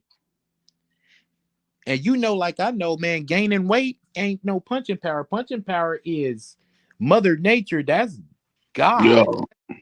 That God got to kiss you with the power. And you remember when you was talking about sparring, and you probably got there with some littler guys that kind of knocked you senseless, and you just sparred this. I'd rather spar the big guy because this little dude, he gonna knock me. you can't even, bro. You can't even catch them little motherfuckers, bro. Yeah, he'll knock you and be about his way. He gone halfway across the ring. You take a deep breath, like, now I gotta chase this little motherfucker. You can't even see those shots coming, bro. Nah. That's fact. Matter of fact, I'm gonna try and get back in there the beginning of the year too, man. It's fucked up how boxing is, man, because you get addicted to that shit. You know what I'm saying? Mm-hmm. And my old ass can't afford to get addicted, but I'm gonna get in there a few more times. Yeah, we'll be seeing pictures of you in the chat, my nigga. Them young boys be in there eating, man. I just want to try and be in some type of shape. Hey, I can respect what you did. You was like, yeah, let me go on and post this shit in the chat before I go live and these niggas just start getting at me. I'm gonna take the fight right out of their hands. Let me get it out the way. Let me get it out the way, man. But them shots be blinding, man. When they smaller, man, and you of course you get older, you lose a step, and you don't realize how far behind the curve you is until you actually get in there, man. And you went with somebody who's in there, and man, them shots blinding, bro. It's blind. But it feels good. In sparring, man, you ain't really trying to hurt nobody. But then you take a lot of shots, man. When you get older, man, you're gonna have to, hey man, I'm gonna make this motherfucker count. If I get it, everything when I land, he gonna feel me land. You gonna feel me in this motherfucker. Yeah. I'm right. Absolutely. Also, another question I wanted to ask you too, man, because I ain't chopped it up with you in a minute too, man. What's that? Is the heavyweight division in this era, is it complete? Can we safely say, all right, in this era right now, Usyk is the man. Let's move on. Or do you feel like Usyk has anything else he needs to do? How old is Usyk now? I want to say he about 36, maybe 37, 37, 36, 37, 37. 38. Uh, I'm gonna say, and I'm just keeping it real, bro. I'm gonna say, yeah, man, because when I go down the list, even when I go all the way down to Bacoli, just don't think none of these guys, like right now, can beat him. Nope. You know what I'm saying? If I'm answering the question honestly, that's how I give you my answer. And I ask myself, can any of these guys fuck with Usyk? And the answer is no. So yeah, man. I think it's complete. You know what I mean? Like Another question too about Usyk too. Is he an ATG or just a Hall of Famer? a Hall of Famer, man. Eras matter, man. And I don't care what nobody say. Yeah. Eras matter, bro. And I love Usyk. He's perfect for this era. He is. But you throw him in there with the Foremans and the Fraziers and the Larry Holmeses, and I just don't believe it's the same outcome, bro. Man, I wouldn't even go that deep. I say you throw him in there with the Ray Mercers, the Tommy Morrisons. Hey, you know what I Shit, mean? yeah, you feel me? Michael Moore's. It's Yeah. man, Yeah. it even the Rockmans. You know what I mean? Yeah. Niggas that It's, boxed in jail that do 52 blocks and shit like that. yeah, Them shit. and Yeah, not to bro. take nothing away from him, because like I say, he's perfect for this era, bro. Like you got to give him his credit for dominating his era, but this is his era. I just don't think you get the same outcome in a different era. You feel me? But yeah, man. I definitely a Hall of Famer. The But I first think ballot. I think that not an ATG fighter, but I think he may be an ATG cruiserweight though. Oh yeah, facts. You got to With give him that. the cruiserweight, I can't think of a cruiserweight that did as much as him since uh fucking Evander. Yeah, I'm about to say it. And Evander, the only one I could see giving him some problems, but even Evander might just been too small for Usyk. Yeah. No, I mean, so It's yeah, crazy though. Evander's resume as a cruiserweight is based on everything he did as a heavyweight, if that makes sense. And I feel the it does same thing about about Usyk. Usyk. Yeah, Yeah, Usyk is one of the greatest cruiserweights because he beat all these heavyweights. Evander is one yeah, of the greatest cruiserweights. Matter of fact, I believe Evander is the greatest cruiserweight because he beat all them heavyweights. all of them. He beat Yeah. them all. Yeah. But I tell you one thing though, at cruiserweight though, a dream match though, I would love to see how Usyk would have dealt with the head movement of a Dwight Kweli Muhammad though. I would have loved that. Boy, you done dug that nigga up. That was a bad nigga, boy. Yeah, you Yeah, talk about Fury ain't got nothing on them feints, nigga. bruh. That good old defense, nigga. Man, if you want to talk That's about it. somebody who really knew how to bob and weave, that's him and Frazier. They boom, boom, boom. Yeah, Had the and crab motherfucking defense, Frazier. the turtle shell defense, whatever. Everybody call it different or whatever, but that boy, look, real But talk. and then for Frazier, you had to perfect it, man, being so much smaller. Yeah, Yeah, you had to perfect that shit. that was the boxing back then, though, man. That's how them old timers thought, man. If you was tall, be taller. If you was small, be So smaller. be smaller. Yeah. You know what I I mean? mean, That's the way that those was an old timers advantage. thought. That You was know, like using Odd Job on Bond on Nintendo 64, nigga. the My crazy bad, thing is fellas. though, man, with that Usyk fight though, bro. In my opinion, I've seen like other guys' opinion online or whatever, but to me though, I feel like Fury did better in the first fight. He did. You know what He I mean? did. It's a lot of guys that think Fury did better in the second fight just because he didn't get knocked His down. confidence was better in the second. Where I His think work he was had better in the more first fight. definitive rounds in the first one. People Mm-hmm. think he did better in the second one because Usyk just No, didn't do as well in the later rounds like he did the first one. I believe. I But gotta tell everybody, I I thought the don't bet. first one. I don't bet on the second fight because they're familiar with each other. You get what Mhm. I'm saying? It's a Yeah. big difference. The first fight I could bet on because they never fought each other. The second fight, like I said, I feel like Tyson Fury confidence was on point.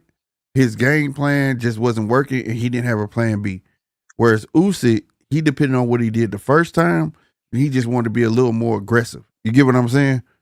So Mhm. like, and he did the one thing before the fight started. I said the one thing that Usyk has to do is maintain distance because anybody coming in that heavy is the jab lay on your little ass, and he kept his distance. You know what I'm saying? I do agree that the first fight Tyson Fury did better because he was more of a risk taker.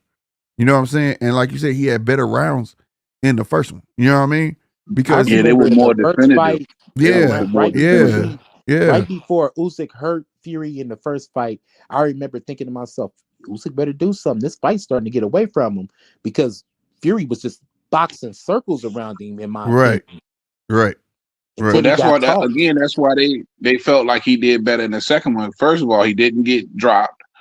But see, Usyk offset, and a lot of people ain't pay this shit no mind. It was the body work of Usyk in the second fight that It it negated those Oh defensive it yes, rounds it would wasn't have even been for just Fury, let and me that's ask you why this. people felt like Fury did better in the second fight. Let me that let me straight left hand to the let me body. tell you how I looked at it. Okay, that's I agree with what you're saying though, but I'm gonna go back to what my dad said. Other kids got money for their report card, right? But see, I was taught I'm not gonna give you no money for no A because that's what the fuck you supposed to get. You see what I'm saying? So what Tyson Fury was doing in this, not getting knocked down, that's what supposed to do that, dummy. You get what I'm saying? What Usyk did better than this is what he was supposed to do. If the man hands his rose all the way up to his goddamn cheeks, go downstairs, make him drop them motherfuckers. You see what I'm saying? You gotta be smart. And the thing is, it just showed who was being the smarter person. Usyk was tearing that fucking body up, making him tuck the fucking elbows. Then he go upstairs with a left. Once he That starts was the seeing difference. right, and once he starts seeing that body was tender and he was protecting that body at all costs, then came the right hand. And then the rounds he felt like he was losing, it was like he was looking at the clock, bro. Like shit, okay, where we at? A minute, he just started hauling off. You get what I'm saying? No. And Tyson did something in this fight where I didn't agree with him trying to switch. I didn't get that shit. I don't know. I know Tyson don't got the best He feet. switched in the first fight though Yeah, too. yeah, but I know he don't got the best feet possible ever. But at the end of the day, he switched a lot in this shit, and I don't know if it's because he was just trying to get away when he was waving that jab around and shit. But that shit was terrible. That That shit was was fucking actually the kind terrible. of defense he was using to get away from the left hand because you notice every time he threw a right hand, right, and he missed, he knew the left hand was coming. Right, So he would kind of fall in and change southpaw and try to trigger or shoulder roll the left hand because he knew it was coming. And right. if you look at like the way Usyk was throwing his left hand, he was throwing it in an upward kind of trajectory. It Yeah, was yeah, straight, but it was yeah. kind of And like his head, upward. I agree I with you. didn't even think I thought it was some I actually honestly thought it was Fury kind of improvising because of the footwork of Yep. Usyk Yep. was leaving Yep. them in different spaces. Yep. So now he started off over here. Now he over here. I ain't got no choice but to fucking try, change southpaw and throw this right hand jab. Because I missed I've, his big right hand, so I gotta. All right, fuck that. And I'm right here now. I'm What y'all out of talking about? position. Him being out when, of position kind of forced him to yeah, go southpaw. that's what I was going to say. So like, when I rewatched the fight, right, I came up 8-4 in the swing round. I was like, okay, maybe make the case 7-5, right? But the thing was, for me, was one the biggest mistake that Usyk did not do in that first fight. Every time Usyk threw, like what Nine said, he was throwing that looping ass overhand, like it was so wide, but his head was down so far down where you can see the top of his head. You know what I mean? But that means Usyk looking at Tyson Fury feet. And I'm like, why don't you shoot that 1-2 straight down the pipe, bro? And it was at the point where it's like I was yelling at the TV. It was like I was watching it for the first time. I'm like, bro, you too tall. All you gotta do is lean back and go pop, pop. Give him like, hey nigga, that shit not gonna work. You know what I'm saying? Like you got to come with something else. And it seemed like it was almost like Fury was in fear of catching that left hand again because that's what wobbled him. The way So Fury Usyk would was take a throwing step that left hand, backwards. though, he was throwing it kind of upward, and so Fury couldn't read whether it was going to the body or the head. And what Usyk would do was real smart, though. He would get him to bite for the body, he shoot it to the head. If he got him to bite for the head, he shoot it to the body. But And would you so, agree if Tyson Fury was stuck with that 1-2 like he did in the first fucking round, nigga, it'd have kept Usyk thinking. What if he was hitting the gloves or not? If you take a step forward and I should have 1-2 to your gloves, nigga, I'm not about to give you that what's the word? The confidence to even try. You know what I'm that's saying? amongst all things, but I think that Fury came into the fight all wrong because I think he wanted to oppose his will. That's why he had that weight gain. And you Yeah. didn't have to gain no weight, man. You already bigger than him. He should have came in You're lighter to try already to bigger than him. move. You don't have to gain no weight. You don't have to do the Deontay Wilder Yeah, that shit. leaning, he ain't get many chances to lean on him. No, Yeah. he did not. It was over at the 7th round. That nigga grabbed him and Usyk pushed that nigga straight back. Like Yeah. pushed him off of him. I said, that nigga leg's gone, bro. What the fuck? I said, it's over there. Next thing you know, you got Usyk throwing the left, throwing another left, and then he come with a right. Then it turns to the left, right. Like, yeah, man. I agree. I just think that whole game plan was wrong. The thinking that he was But gonna you be know able to go what, forward though? when he found out he couldn't go forward with his little ass, he didn't have a plan B. You He know what, just though? didn't. Shades of Leonard Hagler. Now, I'm not saying that was the same fight, but you see when you have an Olympic champion who knows how to win rounds versus just a good professional boxer. And like a lot of those rounds, not to lie, that's why they say the second fight was closer. Well, every round was competitive and every round was close. But Usyk knew how to close the round and win all the rounds. So that's why on my scorecard, I only gave Fury 3 rounds. I had You that know what that I'm saying? night. See, here's the And thing. it, I had that night, but that 6th round where Usyk wasn't really doing nothing, that was the swing round for me. Yeah. Because Usyk came in that round not doing shit. That's when Tyson Fury was throwing that 1-2. He'll throw a decent jab. He'll move, do the same shit on over. And then all of a sudden, at the end of that fucking round, it was like a minute 30 seconds. That motherfucker Usyk landed like a 5-piece on that nigga. Yeah. Each And I was round was that like, was close. Each strategic damn. too, round was bro. close. That was the round he had to take off Yeah, because yeah. for me, for both fights, it's the motor of Usyk that won it. To me, Yep. that's just my opinion. Yep. It's a conditioning that Tyson Fury just can't achieve with his size. No, he If can't you because understand he's what a I'm saying? heavyweight. Because he's a Yeah, he's a natural heavyweight. Tyson Usyk Fury, achieved a different kind of physical conditioning that gave him the advantage in these fights, in my opinion, which yes. helped the motor and he was able to keep his foot on the gas. Man, you saying it. So that was the reason for my live that Friday, trying to explain to motherfuckers that I know they say a good big man beats a good little man, but we seen time after fucking time, bro. When it comes to these heavyweights and these niggas leave cruiserweight, these cruiserweight heavyweight that go to heavyweight get these niggas problems Yep. because they're used to moving, they're used to being mobile, they're used to just you know what I mean. That's why like when Deontay Wilder do have like he'll be a hell of a cruiserweight. He'll be a hell of a cruiserweight. But like that, as he went on, bigger guys that got bigger punches, it was and they could box, it was gonna be a problem. But like Usyk come from that and just like, okay, you guys can't box, y'all just big and burly, y'all depend on one heavy fucking punch, which means all I gotta do is stay away from it. Yeah. It's crazy though, man. In my opinion, though, I felt like Fury was outboxing him in spots. And I think that he should have did if he was gonna do the game plan that he did for this fight, I think he should have did that game plan early. That Like, game plan comes with a person like George Foreman. yeah, A but he should have motherfucker did that that eat. game plan. He should have did that game plan early. He And couldn't. then about four rounds, bink, bink, bink, and try to be physical. And then around 4 rounds, yeah, now I'm about to box this Yeah, motherfucker but to a nine. finish. How can he? That's why this is what I'm saying. You got George Foreman. We know would do that. Michael Moore eating punches, right? He can come forward, eat punches because he got a hell of a fucking chin, right? Tyson ain't got that type of chin. Nah. he's done. He's done. He don't got that type of chin He's to done. be big and just come forward and may catch a couple to give one and then lay on the nigga. He can't do that. George could do that. Hey, George but fellas, let me ask y'all this question though. What's next for Fury? What's next for Usyk? Fury getting AJ. Fury gonna take a That would layoff, be dope. come with AJ, sell out 90 something, 90 something thousand motherfuckers at Wembley, and then do a part 2 in fucking We not the Riyadh. best in the world, but we fighting to see who's the best in the UK. I'm gonna tell you right now, it'll be just like, y'all into football. You know how you got 2 mediocre football teams playing, but it end up being a good ass game. That's what the fuck is gonna be. You see what I'm saying? Them two gonna sell the fuck out, and that's what the UK want. That's what we clamoring for because they're the 2 biggest heavyweights. So that's what it's about to them. No problem. Usyk, his next thing go around, it's already been set in stone by Turkey. Du Bois do have to do his fight in who he supposed to fight? Parker, right? He get that Barker. He can get the winner of that.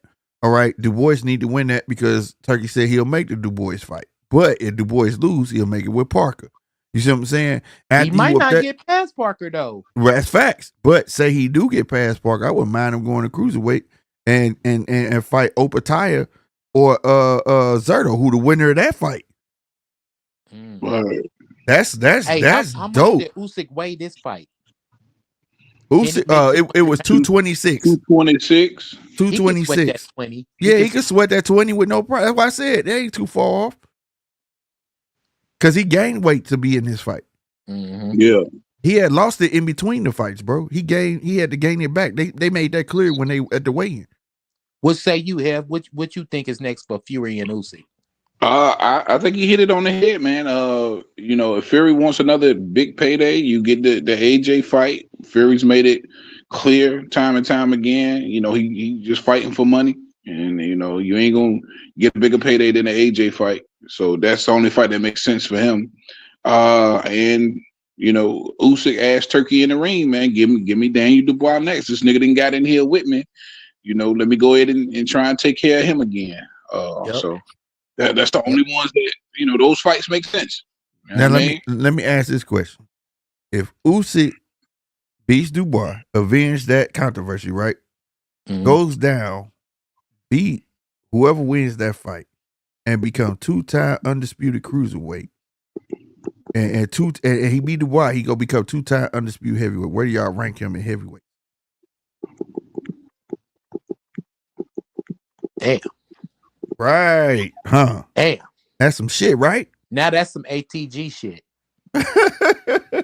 Now he's not just a Hall of Famer; he's an ATG. That's some shit. That's some shit, Yeah, bro. If he beat Du Bois, he's 2-time undisputed at heavyweight. If he go back down, the winner of the other fight that he beat them, he'll be 2-time undisputed cruiserweight. Yeah, I'm gonna say this, and I gotta get out of here, fellas. Me and the wife about to get a late dinner. If he's able to accomplish that, and given all he's accomplished to now, and in my opinion, being probably the most dominant cruiser and heavyweight we've seen in a generation for sure. You gotta give it to him. You gotta give him my ATG. He on my Rushmore. I think he makes that top 5 list. Bro. Yeah, he on my Rushmore for sure, bro. Yeah. Because the only thing you can say about Usyk is it just wasn't enough heavyweights like it was when there was Ali or them. You know what I'm saying? That'd be the only argument. 5 big man, dead or alive. I swear to God, exactly. Yeah. Like I said, the only argument you have is that he don't have as many fights as Sugar Ray Robinson or Ali or all them that it was enough. It was enough heavyweights. But that's when competition matters. Right. He was fighting the absolute best in his era. Bro. Now, if heavyweights was deep like that and he was just going through them up, it'd be different. Then you can say he's number 1. But I can't put him number 1. But he definitely in top 5, bro. He on Mount Rushmore, bro. Because of his era, for me, he could never be number 1. Right. But he could definitely be top 5. I But agree. I can give him credit for beating these guys twice, though. I can. Hell yeah. That's He giving something niggas to rematches. behold. Giving them rematches For and sure. beating them twice, I can give them. Okay, yeah, you the shit. And You then know what I'm saying? don't let him get Zang, Herkovich, all these Joe Joyce just for the fuck And, of it. and this motherfucker was old when he did it. Yeah. When Yeah. you think about some of those heavyweights, them Yeah. guys back in the day, they were young bulls, man. Yeah. This motherfucker 38, man. Yeah, man. That's what I'm saying. So Hey, dude. you got to give Motherfuckers him hating credit. on it. Motherfuckers hating on it, bro. But I was telling motherfuckers today, and my brother-in-law Bay, said, I don't know what y'all smoking, but if this motherfucker pull that shit off, become 4-time undisputed in two-way division, 2-time in cruiserweight, 2-time heavyweight, and he go take care of fucking Zane, Herkovich, Joe Joyce, and probably 2 more other motherfuckers. That's all that's left. Man, shit, you gotta put him in top 5, bro. You Ain't got no to. Shit. and Dead really or he alive. in top Yeah. 5 just if he fight the Opatai or Zerto winning. You know what I'm saying? The other shit Woo. would be just for fun because them Ugh. not gonna be easy fights. I'm sorry, them not gonna be easy fights for him, And if bro. That's he what add Dean any was one of saying. They those talking about names going to up the to resume, heavyweight to fight Usyk. They talking Yeah, about moving yeah, up to fight him. that's gonna be but crazy, bro. to add any one of those names to the resume at this point, bro, even if he don't even win, just to I grace say the He ring a with him. beast. you feel me? He Hall of Fame already. Yeah, bro. Yeah, man. But That's hey, yeah. fellas, Gotta any give him final credit. thoughts about the Haney situation or anything before I get up out of here? I got one. Because it's some Drop. banana pudding that got my name on that motherfucker. I ain't even gonna lie. Well, Hey, me too, I got a whole motherfucking Tupperware food downstairs. nigga. That's my shit, bro. That's my shit. Got your matter, But boy. but no, on everything, drop the lawsuit, paint it like this shit never fucking happened, and just get back on your shit, bro. Drop the tough guy shit. Do you? And if you guys embrace the villain role in a nice kid way, do it. Do Do it. it. Yeah. Because if you really believe in your old lady, you gonna show it. You see what I'm saying? Show it. Fuck it. This is my broad. Yup. Guess what? If she doing that, I don't give a fuck. Niggas can't say shit. That's the way he want to rock. That's the way he want to fucking rock. I can't call him stupid for it. If he know what's going on, that's what he want. That's what the fuck he want. And rock it out like that. And all these cats that's talking about, oh man, he garbage his net. All right, then fight me, bro. If I'm food, fight me, bro. You know what I'm saying? Bet you But want you the A side. All right, bet I'll take that. Fight me though, bro. What's good? You know what I'm saying? Get on your damn, what's my boy that got blackballed back in the day? Oh my god, he was in George Foreman corner. Y'all know who I'm talking about. Willie Archie Moore, Archie Moore. Damn more. right. Yeah. Damn right. Start talking your shit. Fight me, bro. and that You was know what I'm another saying? St. Louis native too, though. Slick. Yeah. Yeah. And he Yeah, I'm went to about to say he from the Boonesville. loop. Got in Damn trouble and right. went to Boonesville back in the day. You know what I'm talking about, man? Do what you gotta do and get these motherfucking fights. Fuck it. Oh, he fighting little. So the fuck what? Because these other motherfuckers won't fight me. Yeah. And bring up your past at the same time. And I ain't forgot that you had Ryan and Fortuna and them niggas didn't want to fight you. You had one nigga that Mhm. admitted that he didn't want to fight you. He rather fight Tank first because he said you would be the tougher opposition. Yeah. And So then when what it say you have, bro? What's your final thoughts? Because I'm trying to get up here and get to this. You know what I'm saying? Yeah, man. For Dev, man, be humble. Be humble. Uh Understand that you on shaky ground right now. And if some opportunities come your way, it might be boohoo of you. And like my mom would say, rest in peace. To take advantage of that because them paydays might be few and far in between, bro. The ones that you're looking for. Also, I hate the fact that you got trapped, bro. You know what I mean? If she could have got that baby by thug, she would have had that baby by thug, but you got your ass. Hopefully that's a learning lesson. All right, I'm out. Holla at you. I would do. But I want to say one more thing. Go ahead, You bro. want and when you come out, Devin, come out to fucking Bone Crusher. I ain't never scared. Swear to God, let them niggas know, bro. Let your balls hang, nigga. You hear me? Let them know. This bitch got pregnant pictures, man. And he ain't in them. That's wild, bro. That's some wild shit, bro. That She might got be a good Vaseline thing and shit though. on her belly and That shit. might be a good thing though. Shit, let her Yeah. hang. Hey, that might be a good thing. Hey, I'll be there when the baby born, but I don't want to be part of none of that. You know what I'm saying? That Damn. might be a good thing. You never know. You know, we'll see. We'll see. Mm-mm. But Well, man, on that nonetheless, note, fellas, well, bruh, I'm out this motherfucker. I'm about to go and get that next plate and be a damn fat right. ass and Hey, go take hey, it to the house, man. I'm Shit. gonna give your salutes, man. Hey, you need to do this shit more often, bro. Quit bullshitting. Real I talk, do. man. Whether it's once a month, every 2 weeks, I don't give a fuck, man. Hey, you good at what you do. Keep it going, baby. Real shit, bro. Love, homie. One.